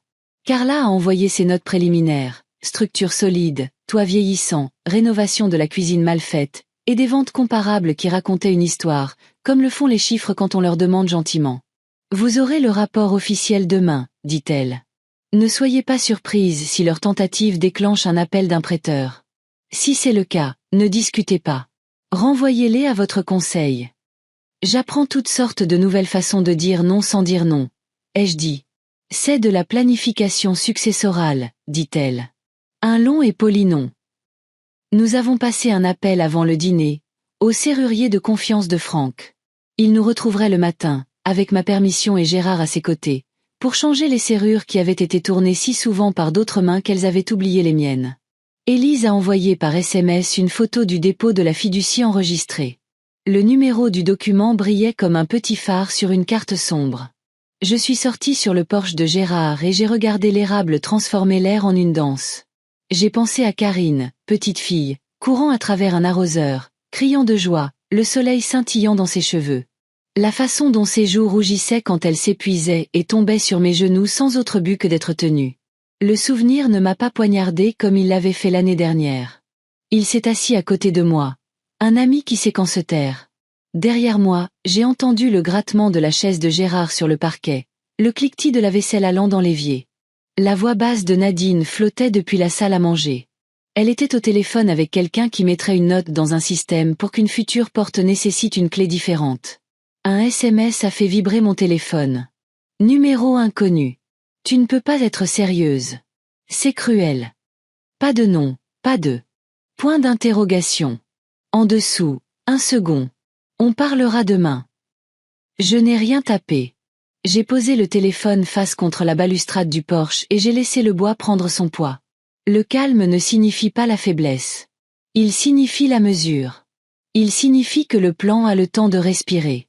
À l'intérieur, la maison sentait le poivre, le savon à vaisselle et autre chose. Quelque chose de propre qui n'avait rien à voir avec l'huile de citron. Ça sentait une vie remise sur ses propres pieds.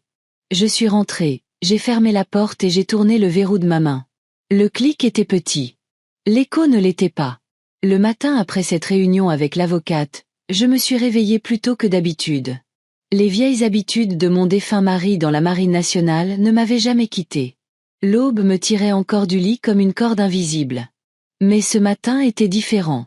Pour la première fois depuis des années, je sentais l'attrait de la possibilité plutôt que de la routine. L'air à l'extérieur de mon petit appartement était vif, chargé de la légère odeur de la rosée se déposant sur les balustrades rouillées. J'ai ouvert les stores et j'ai laissé entrer la lumière pâle. Je me suis préparé une simple tasse de café noir. Pas le liquide amer et brûlé que Karine faisait toujours, mais celui que j'aimais, doux avec juste assez de force pour me rappeler que j'étais en vie.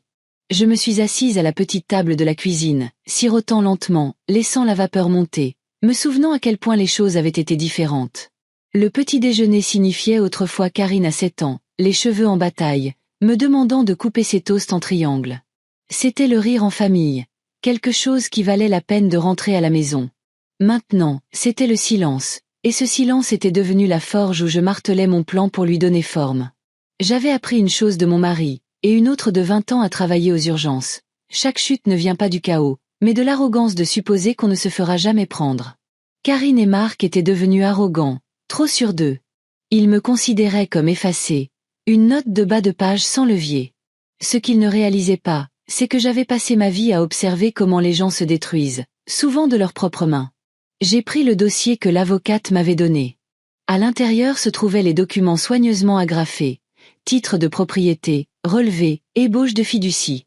Mon avocate m'avait montré quelque chose qui m'avait stupéfaite. Marc et Karine avaient refinancé ma maison sans ma signature. Info, pure et simple. Ils avaient déplacé de l'argent entre des comptes à mon nom, supposant que je ne le remarquerais jamais. C'était une fraude assez importante pour les enterrer si cela allait au tribunal. Je n'ai pas refermé le dossier brusquement. Je n'ai pas laissé la rage me guider. Au lieu de cela, j'ai tout étalé sur la table, lissant les papiers d'une main calme. Chaque ligne, chaque gribouillis falsifié n'était plus seulement une preuve de trahison. C'était un levier. À 9 heures précises, je suis retournée au bureau de l'avocate, le dossier sous le bras comme un soldat portant des ordres. « Bonjour, Hélène », dit-elle quand je suis entrée. Elle m'a fait signe de m'asseoir. « J'ai tout lu », ai-je dit en faisant glisser le dossier sur son bureau. « Je veux aller de l'avant, mais pas encore au tribunal. Je veux préparer le terrain. » Elle s'est adossée, croisant les mains. « Vous voulez dire que vous voulez les laisser croire qu'ils ont le contrôle ?» Un sourire s'est dessiné au coin de ma bouche. « Exactement. Laissez-les penser que je suis finie. Puis rappelez-leur à qui appartient encore tout ce qu'ils ont touché. » Elle a gloussé doucement. « Vous avez de la patience. Ça coupera plus profondément que n'importe quoi d'autre. » Je n'ai pas répondu. Mon silence suffisait. Plus tard dans l'après-midi, Karine a appelé. La première fois que j'ai vu son nom clignoter sur mon téléphone depuis qu'elle m'avait mise dehors. Pendant un instant, j'ai envisagé de l'ignorer, de la laisser mariner dans la raison pour laquelle elle avait soudainement besoin de moi. Mais j'ai appuyé sur « Accepter ». « Maman », dit-elle, la voix adoucie mais cassante comme un plaquage bon marché. « Je voulais savoir comment tu t'installais dans ton nouvel appartement. » J'entendais la voix de Lucas en arrière-plan, se plaignant d'un jeu. La voix de Marc aussi, sèche, lui disant de se taire. Leur maison n'avait jamais été plus silencieuse que lorsque j'y vivais. Toujours une tension qui bourdonnait sous les murs. « Je vais bien », ai-je dit d'un ton égal. « L'appartement est petit, mais il est à moi. »« C'est bien », dit-elle. Pause. « Écoute, à propos de la carte de crédit, les frais de scolarité de Lucas, ses dépenses. Ça a été difficile, tu sais. » Voilà. Pas même une minute de politesse avant qu'elle ne revienne à l'argent. « Karine », ai-je dit doucement. « Tu m'as versé du café dessus dans ta cuisine. Tu m'as traité de fardeau et tu m'as dit de partir. Tu m'as effacé. Maintenant, tu appelles pour de l'argent. Qu'est-ce que tu crois que je suis, exactement ? » Silence. Puis une inspiration brusque. « Tu es ma mère. Ne déforme pas les choses. Les familles s'entraident. C'est ce que tu m'as toujours appris. » J'ai failli rire, mais c'est sorti comme une expiration sèche. Les familles ne falsifient pas les signatures des autres, Karine. Le silence à l'autre bout du fil s'est figé. J'avais jeté un caillou dans l'eau, et les ondulations mettraient du temps à atteindre le rivage, mais je savais que j'avais touché juste. « Je ne sais pas de quoi tu parles, » dit-elle finalement, la voix raide. « Je pense que si, » ai-je dit, puis j'ai mis fin à l'appel avant qu'elle ne puisse se démener pour trouver des mensonges. Cette nuit-là, j'ai regardé de vieilles photographies, non pas pour me morfondre, mais pour aiguiser ma mémoire. Karine a 12 ans, tenant son premier gant de softball. Karine a 16 ans, conduisant la voiture d'occasion que j'avais péniblement réussi à lui acheter. Karine en toge de diplômée, les bras autour de moi, souriant comme si j'étais l'encre de son monde. Et puis Karine, maintenant. Les mêmes mains qui s'étaient autrefois accrochées à mes épaules, renversant maintenant une tasse de café brûlant sur mes genoux. J'ai posé les photos côte à côte sur mon bureau. Le passé et le présent. Puis j'ai remis les anciennes dans le tiroir. La fille de ces photos n'existait plus. La femme debout dans ma cuisine, les bras croisés, la voix plate, était quelqu'un d'autre, et cette femme devrait apprendre ce que signifiait me sous-estimer. La semaine suivante, j'ai assisté à la pièce de théâtre de l'école de Lucas. Non pas parce que je voulais l'encourager, pour être honnête, je ne le voulais pas, mais parce que les apparences comptent. Je me suis assise au deuxième rang, seule. Karine m'a repérée quand elle et Marc sont entrés. Ses yeux se sont brièvement écarquillés, puis se sont rétrécis. Elle ne s'attendait pas à me voir. Pendant l'entracte, elle s'est approchée. Un faux sourire étiré sur son visage. Maman, je ne m'attendais pas à te voir. Je ne manquerai pas la performance de mon petit-fils, ai-je dit calmement. Marc planait à côté d'elle, raide, ses yeux vacillant vers moi comme si j'étais une tâche qu'il ne pouvait pas enlever. Tu rends les choses plus difficiles qu'elles ne devraient l'être, marmonna-t-il à voix basse. Je me suis penchée plus près, ma voix basse et stable. Non, Marc. C'est toi qui as fait ça, quand tu as pensé que personne ne remarquerait les papiers que tu as signés avec mon nom. Il s'est figé, sa mâchoire se crispant. Pendant un instant, une peur réelle a traversé ses yeux, puis il l'a recouverte d'un rictus. Tu n'as aucune preuve. Je l'ai presque plaint. Presque. On verra. La main de Karine s'est posée sur son bras, son sourire se fissurant juste assez pour montrer sa nervosité. Ils se sont excusés rapidement, se retirant dans la foule. Je suis restée assise, regardant, patiente comme toujours. De retour à l'appartement, j'ai écrit dans un carnet. Chaque trahison, chaque mot, chaque signature falsifiée, chaque offense. J'ai daté chaque entrée, détaillé chaque fait. Non pas parce que j'oublierais, mais parce qu'un souvenir sans trace peut être rejeté comme de l'amertume. Avec des archives, la mémoire devient une preuve. Certaines nuits, je restais éveillée, écoutant la ville à l'extérieur de ma fenêtre. Le vrombissement des voitures, les aboiements des chiens, les disputes des voisins. Cela me rappelait les nuits de garde de Jean dans la marine. Le silence s'étirant, ses yeux scrutant les eaux sombres. Le danger ne venait jamais quand on s'y attendait. Il fallait être immobile, alerte, patient. Et donc j'ai attendu. J'ai laissé Karine et Marc mariner. Les ai laissés s'inquiéter de ce que je savais, de ce que je ne savais pas. J'ai laissé leur peur ronger leur sommeil. Un soir, le téléphone a de nouveau sonné. Karine, cette fois, sa voix plus aiguë, presque frénétique. Maman, il faut qu'on parle de la maison. Je n'ai rien dit, j'ai juste écouté. La banque nous a dit qu'il y avait des irrégularités. On pourrait tout perdre si tu insistes.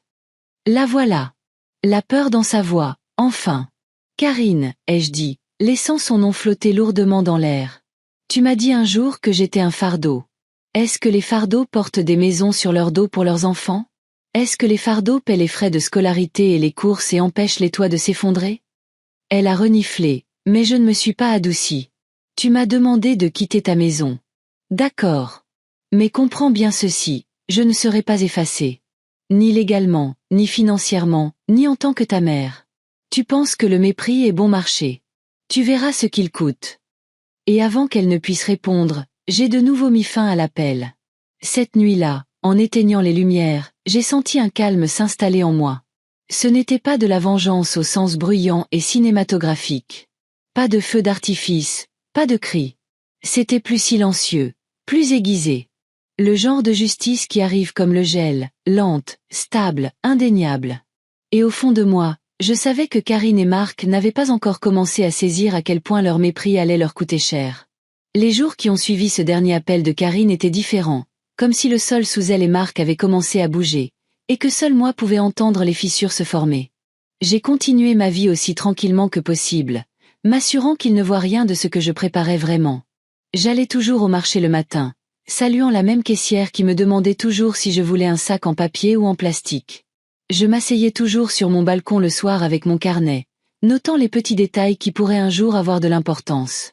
Mais sous toute cette routine ordinaire, je me sentais comme une femme qui avait posé un piège dans les bois et attendait simplement que la corde se tende. Une semaine plus tard, une lettre est arrivée par la poste. Elle m'était adressée mais portait le cachet du tribunal de grande instance. Je l'ai ouverte lentement, m'attendant à moitié à ce que ce soit une autre insulte de la banque. Au lieu de cela, c'était un avis de saisie immobilière imminente contre la propriété de Karine et Marc. Mon nom était toujours lié au prêt, ce qui signifiait que je recevais aussi l'avis. Mes mains n'ont pas tremblé en le lisant. Au contraire, j'ai ressenti une clarté que je n'avais pas eue depuis des mois. Ils avaient pensé que falsifier ma signature et me mettre dehors serait la fin.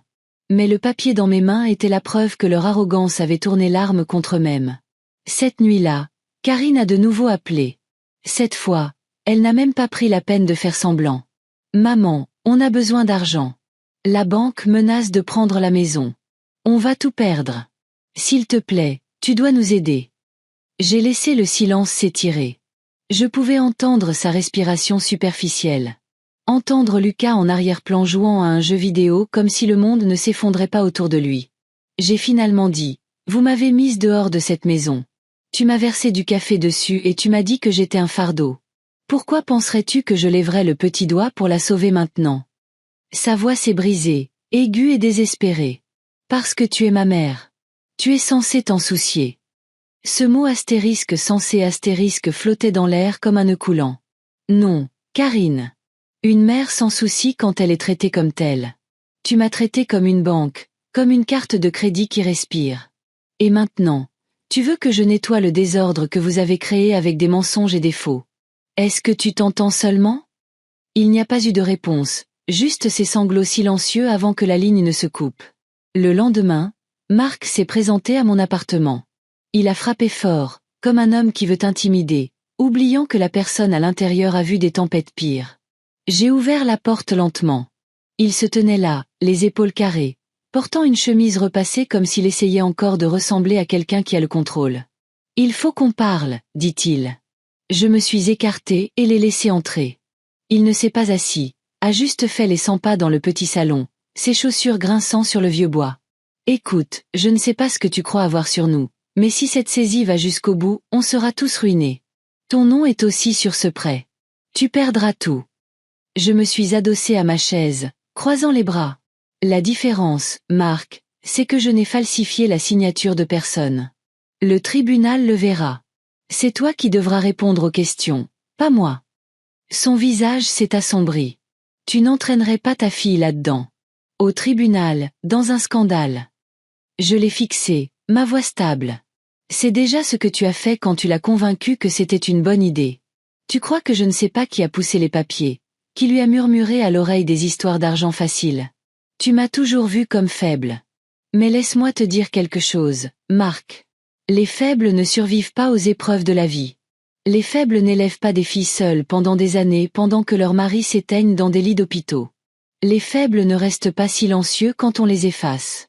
J'ai attendu assez longtemps. Pour la première fois, il a tressailli. Son assurance s'est légèrement fissurée. Si tu vas jusqu'au bout, tu vas déchirer la famille. J'ai failli rire. Marc, c'est déjà fait. Il est parti sans un mot de plus, claquant la porte si fort que le cadre a tremblé. Mais j'ai remarqué quelque chose avant qu'il ne sorte, la sueur qui perlait à son col, la façon dont sa main tremblait en atteignant la poignée. Il avait peur. Et la peur rend les gens négligents. 2 jours plus tard, j'ai reçu un autre appel, mais cette fois pas de Karine ou Marc. C'était de la directrice de l'école de Lucas. Elle m'a demandé si je pouvais venir pour discuter de certains problèmes de comportement. J'ai accepté, bien que ma première pensée ait été que Marc et Karine l'avaient envoyé pour me culpabiliser. Quand je suis arrivée, cependant, j'ai réalisé que c'était pire que ça. Lucas avait été surpris en train de se vanter auprès de ses camarades que ses parents allaient acheter un nouveau bateau une fois qu'ils se seraient débarrassés de quelques problèmes de vieil homme. Les mots m'ont tordu l'estomac. Les enfants répètent ce qu'ils entendent à la maison. Cela signifiait que Karine et Marc lui faisaient encore croire que tout était sous contrôle, que l'argent arrivait, que j'étais l'obstacle à leur vie parfaite.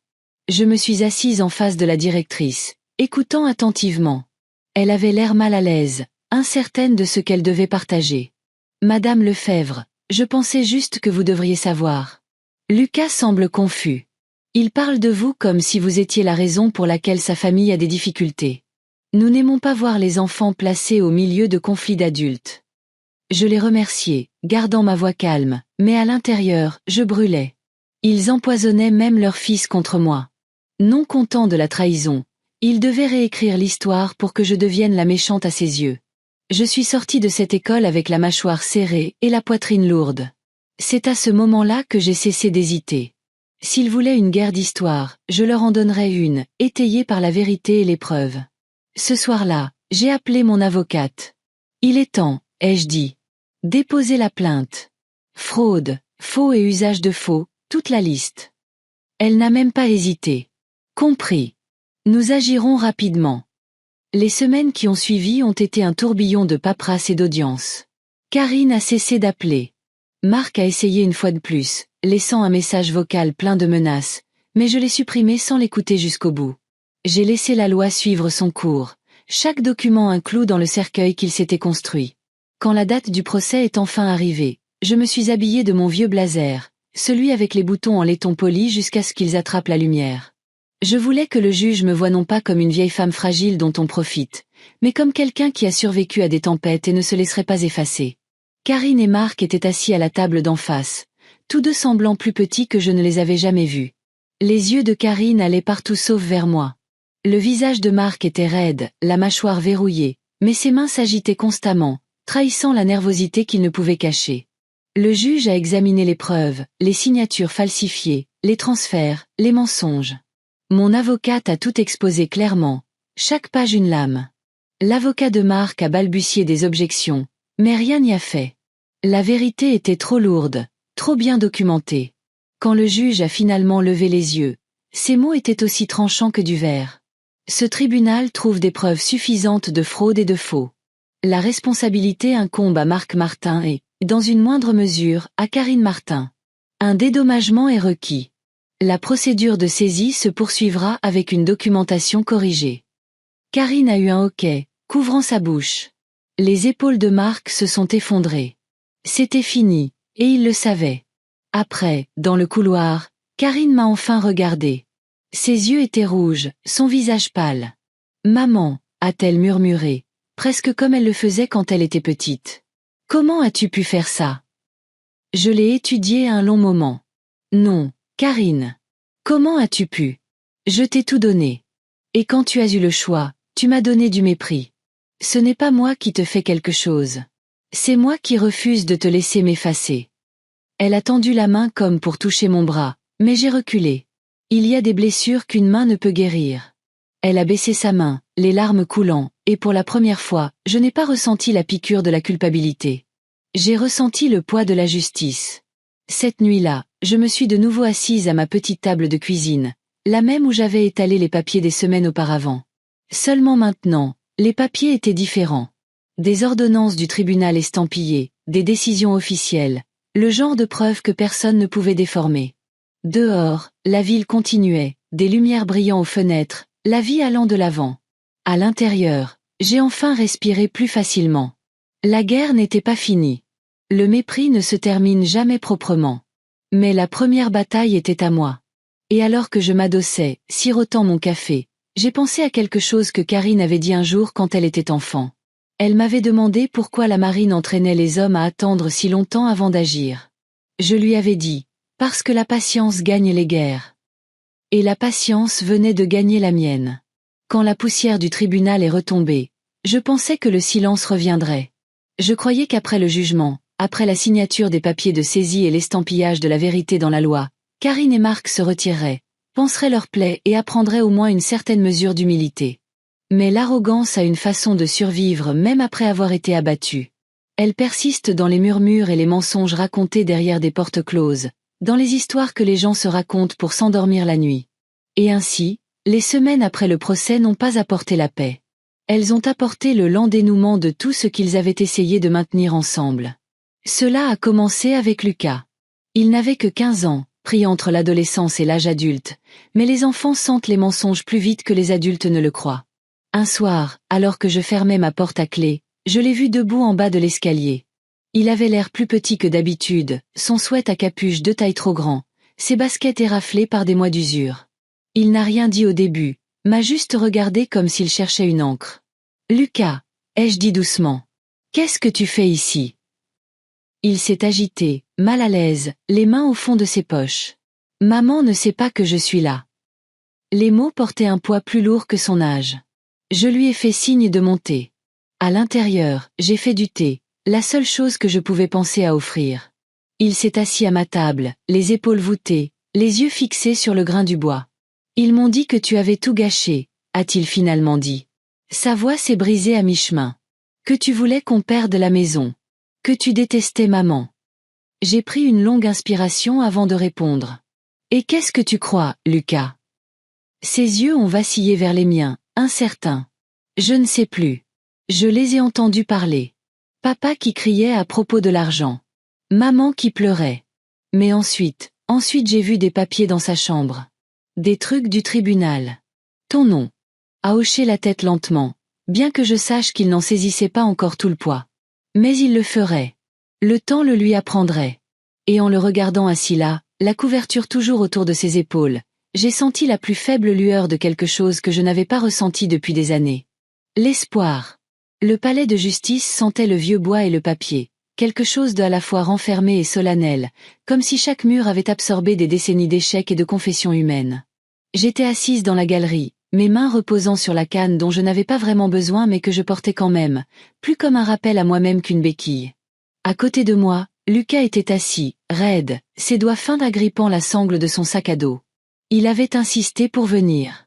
Karine ne voulait pas de lui ici, mais pour une fois, j'ai tenu bon et je lui ai dit qu'elle n'avait pas son mot à dire. Il était assez grand pour voir la vérité de ses propres yeux, pas à travers le filtre de disputes criées à minuit. Marc est entré le premier, marchant dans l'allée comme un homme qui pensait que le charme pouvait effacer les chiffres d'un grand livre. Son costume était repassé, son sourire acéré, mais ses yeux allaient et venaient comme ceux d'un joueur qui a déjà perdu sa main. Karine a suivi, les épaules tendues, les yeux rougis. Elle ne m'a pas regardé, pas une seule fois. Quand le juge est entré, tout le monde s'est levé. J'ai regardé les genoux de Karine trembler légèrement alors qu'elle se tenait debout, et je me suis demandé si elle se souvenait de toutes les fois où je l'avais stabilisée quand elle était enfant. L'ironie était vive. Je l'avais élevée pour qu'elle se tienne droite, et maintenant elle tremblait sous le poids de ses propres décisions. L'affaire était sèche à certains égards, juste des papiers et des signatures. Mais l'histoire que ces papiers racontaient était accablante. Des documents falsifiés, des comptes utilisés à mauvais escient, des paiements manqués non par accident, mais par intention. L'avocat de Marc a essayé de me peindre comme la méchante, la vieille femme têtue qui refusait d'aider sa fille quand elle en avait le plus besoin. Ils ont dit que j'avais des ressources, que je les thésaurisais, que si j'avais simplement tendu ma carte de crédit comme une mère compatissante l'aurait fait, rien de tout cela ne serait arrivé. Mon avocate, une femme stable nommée Denise, s'est levée sans élever la voix. Elle a simplement étalé les documents comme les pièces d'un puzzle. Elle a montré les signatures, a souligné les incohérences et a présenté la chronologie où j'avais été écartée, non pas parce que j'avais refusé, mais parce que Marc et Karine avaient essayé de me contourner entièrement. Votre honneur, dit-elle, sa voix calme. Ce que nous voyons ici n'est pas de la négligence de la part d'un parent. C'est de la manipulation de la part de ceux qui ont cherché à exploiter les liens familiaux à des fins personnelles. On n'a pas demandé de l'aide à ma cliente. On lui a ordonné. Et quand elle a refusé de se rendre aveuglément, elle a été effacée de la vie de sa propre fille. Ce qui a suivi n'est pas de sa faute. C'est de la leur. Le juge a examiné les documents avec la patience d'un homme qui avait vu cette pièce se jouer 100 fois auparavant. Pourtant, quand son marteau a frappé le bois, le son a été assez définitif pour faire tressaillir la salle. La saisie se poursuivra. Les défendeurs sont responsables des dommages et des frais de justice. Monsieur Marc Martin, Madame Karine Martin, vos actions ont des conséquences. Ce tribunal ne vous en protégera pas. Le silence qui a suivi était plus lourd que n'importe quel cri. Karine s'est effondrée sur sa chaise, le visage pâle. Marc s'est raidi, la mâchoire serrée, comme s'il croyait encore pouvoir annuler la décision par la volonté. Lucas s'est agité à côté de moi. Je l'ai senti lever les yeux. Son jeune visage était pris entre le triomphe et le chagrin. Il venait de voir ses parents tout perdre. Et bien qu'une partie de lui ait dû vouloir une justification, une autre partie pleurerait toujours les décombres. Karine s'est finalement tournée vers moi. Pour la première fois depuis des mois, ses yeux ont rencontré les miens. Ils n'étaient pas remplis de rage cette fois. Ils étaient vides.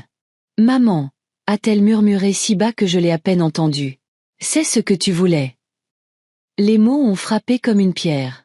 Je n'ai pas répondu tout de suite. J'ai laissé la question flotter dans l'air, non pas parce que j'appréciais sa souffrance, mais parce que j'avais besoin qu'elle en ressente le poids. Puis, lentement, j'ai secoué la tête. « Non, Karine, ai-je dit. Ce que je voulais, c'était que tu choisisses l'honnêteté. Ce que je voulais, c'était que tu te souviennes de qui t'a élevé. Ce que je voulais, c'était de m'asseoir à ta table, pas dans cette salle d'audience. Mais tu as choisi le mépris. Et le mépris recouvre toujours sa dette. Ses lèvres ont tremblé, mais elle n'a plus parlé. Marc a saisi son bras, la guidant hors de la pièce, son visage figé dans un masque sinistre. Je les ai regardés partir, sans joie, sans même de la colère, juste avec la froide certitude que la promesse que je m'étais faite le jour du café renversé s'était enfin réalisée. Lucas et moi sommes partis ensemble. Dehors, le vent d'automne nous cinglait vivement le visage. Il a marché en silence pendant un moment, puis a finalement demandé « Grand-mère, qu'est-ce qui se passe maintenant ?» Je l'ai regardé attentivement. « Maintenant, tes parents doivent vivre avec les conséquences. Et toi, Lucas, tu dois décider quel genre d'homme tu veux être. Tu as vu les deux côtés maintenant. Tu as vu ce que coûte le mépris. Et tu as vu ce que l'endurance apporte. Le choix t'appartient. » Il a hoché la tête lentement, son expression solennelle. Pour un garçon de 15 ans, il se tenait avec la gravité de quelqu'un de beaucoup plus âgé. Cette nuit-là, je me suis assise seule à ma table de cuisine, rejouant la journée dans ma tête. Le café, les cris, la salle d'audience, tout cela tourbillonnait ensemble pour former quelque chose comme une tempête qui finit par éclater. Mais les tempêtes ne laissent pas tout propre. Elles laissent aussi des débris. Et je me demandais quel morceau de Karine resterait après cela. Les jours ont passé. Les voisins chuchotaient à propos de la saisie des Martin, sur la façon dont la famille parfaite s'était effondrée. Certains les plaignaient, d'autres ricanaient derrière des volets fermés. Je n'ai rejoint aucun camp. Les commérages ne reconstruisent pas ce qui est brisé. Karine n'est pas venue me voir, pas avant des semaines. Je m'attendais à moitié à ce qu'elle disparaisse complètement, avalée par l'orgueil et la honte. Mais un soir, alors que le soleil se fondait dans l'horizon, on a frappé à ma porte. Quand j'ai ouvert, elle était là. Pas de maquillage, pas de mots durs, pas de phrases répétées. Juste ma fille, petite, fatiguée et à vif. « Maman, dit-elle, sa voix à peine plus qu'un souffle. Je ne sais pas où aller d'autre. » Quelque chose en moi s'est fissuré alors. Pas le pardon, pas encore, mais la reconnaissance.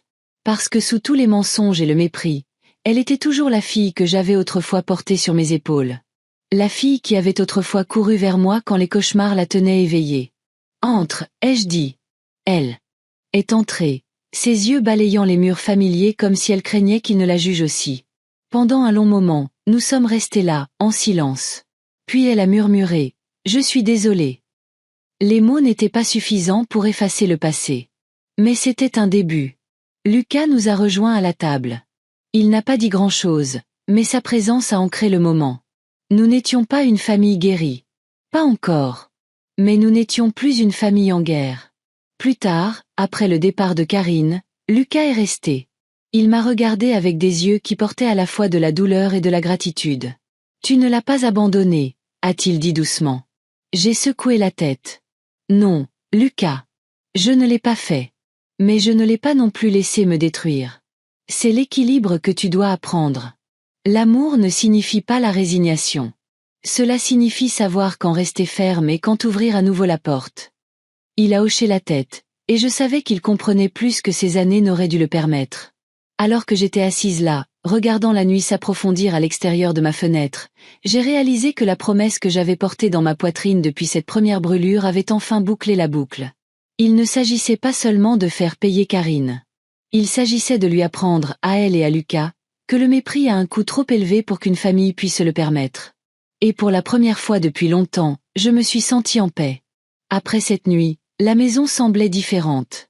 Non pas que quelque chose ait physiquement changé, mais le silence n'était plus si lourd. Ce n'était plus le silence d'être effacé. C'était le silence de la possibilité, fragile et incertain, mais réel. Karine était revenue dans ma vie, non pas comme la fille qui m'avait ébouillanté de café et de mépris, mais comme quelqu'un de dépouillé, faisant face aux ruines de ses propres choix. Je ne me suis pas précipitée pour lui pardonner, mais je ne l'ai pas non plus repoussé. Quelque part entre ces deux extrêmes, une porte avait été laissée entr'ouverte. Les jours qui ont suivi ont eu un rythme étrange. Karine logeait dans la chambre d'amis d'une amie pendant qu'elle et Marc essayaient de recoller les morceaux de leur vie. Marc devenait de plus en plus en colère de jour en jour, furieux contre le monde, furieux contre moi, furieux contre Karine pour ne pas avoir réussi à me maîtriser. Mais Karine avait changé depuis le jugement du tribunal. Le tranchant de sa voix s'était émoussé, remplacé par autre chose, quelque chose de plus proche de la reconnaissance, peut-être même de l'humilité. Elle m'appelait plus souvent, parfois juste pour savoir comment j'allais, parfois pour vérifier si Lucas était avec moi.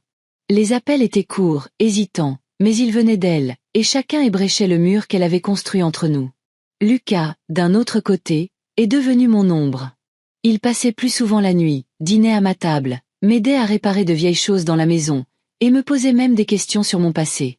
Un soir, alors que nous poncions une chaise dans le garage, il m'a posé une question si directe qu'elle m'a presque fendue en deux. « Grand-mère, dit-il en balayant la sueur de ses mains. Pourquoi ne leur as-tu pas juste donné la carte, ce soir-là? Ça n'aurait pas été plus simple? » J'ai posé le papier de verre et je l'ai regardé. Son visage portait l'honnêteté brute de la jeunesse, encore intacte du poids total du compromis. Parce que, Lucas, ai-je dit avec soin, certaines dettes sont plus grandes que des chiffres. Si je leur avais donné cette carte, ça n'aurait pas été de l'aide. Ça aurait été une reddition. Et une fois que tu te rends au mépris, il grandit. Il n'aurait pas pris seulement mon argent, mais ma dignité. Et la dignité, une fois perdue, est plus difficile à regagner que n'importe quel euro. Il a hoché la tête, mâchonnant la pensée, et je savais qu'il comprenait plus que ses mots ne le révélaient. Pendant ce temps, la chute de Marc s'est accélérée. Ses associés l'ont abandonné après le jugement. Son nom est devenu synonyme de fraude en ville. L'homme qui se pavanait autrefois en chaussures vernies marchait maintenant les épaules courbées, les yeux fuyants, comme si tout le monde portait un miroir reflétant ses échecs. Karine s'accrochait de moins en moins à lui. Leur dispute parvenait aux oreilles de Lucas. Et bien que je n'ai jamais insisté pour avoir des détails, j'en ai entendu assez pour savoir que les fissures devenaient des canyons. Un dimanche après-midi, Karine s'est de nouveau présentée à ma porte. Ses cheveux étaient attachés, ses vêtements simples. Elle avait l'air fatiguée, mais pas brisée. Elle s'est assise à la table, se tordant les mains, puis a finalement parlé. « Maman, dit-elle, les yeux rivés sur les miens. Je quitte Marc. » Je n'ai pas tressailli. Au fond de moi, je savais que cela allait arriver. « Pourquoi maintenant ?» ai-je demandé. Elle a expiré un son qui semblait vider des années de poids de sa poitrine. « Parce que j'ai finalement réalisé qu'il ne veut pas d'une partenaire. Il veut un bouclier, quelqu'un à blâmer. Et j'en ai fini d'être son excuse. J'ai déjà trop perdu. Je ne perdrai pas Lucas aussi. » Voilà. La vérité, dit enfin. Pendant un instant, j'ai juste étudié son visage. Le même visage que je connaissais depuis qu'elle était enfant. Sous les rides du regret, j'ai vu la fille qui s'était autrefois agrippée à ma main à la fête foraine, terrifiée de me perdre dans la foule. Elle était toujours là, juste enfouie. « Et Lucas ?» ai-je demandé, ma voix se raffermissant. « Il vivra avec moi. Je veux reconstruire avec lui. Mais, maman, je ne peux pas le faire seule. Je ne veux plus t'exclure. J'ai besoin de toi. Il a besoin de toi. » Les mots ont percé plus profondément que n'importe quelle brûlure de café. J'avais attendu des mois, des années même, pour entendre cet aveu. Pourtant, une partie de moi hésitait. Pouvais-je y croire? Pouvais-je lui faire confiance? Je me suis penchée en avant, croisant les mains sur la table. « Karine, ai-je dit, je serai toujours là pour Lucas, et pour toi, si tu penses ce que tu dis. Mais je ne te sauverai pas. Pas encore. Tu dois faire le travail toi-même. Tu dois prouver que le mépris n'est pas ce qui te définit. » Ses yeux se sont remplis de larmes, mais elle n'a pas détourné le regard. « Je sais, » a-t-elle murmuré. « Je le ferai. » Cette nuit-là, Lucas est resté. Il a mangé de bon appétit. Harry a une histoire que je lui ai racontée sur Karine quand elle avait son âge. Et pendant un instant fugace, l'air a de nouveau semblé familier.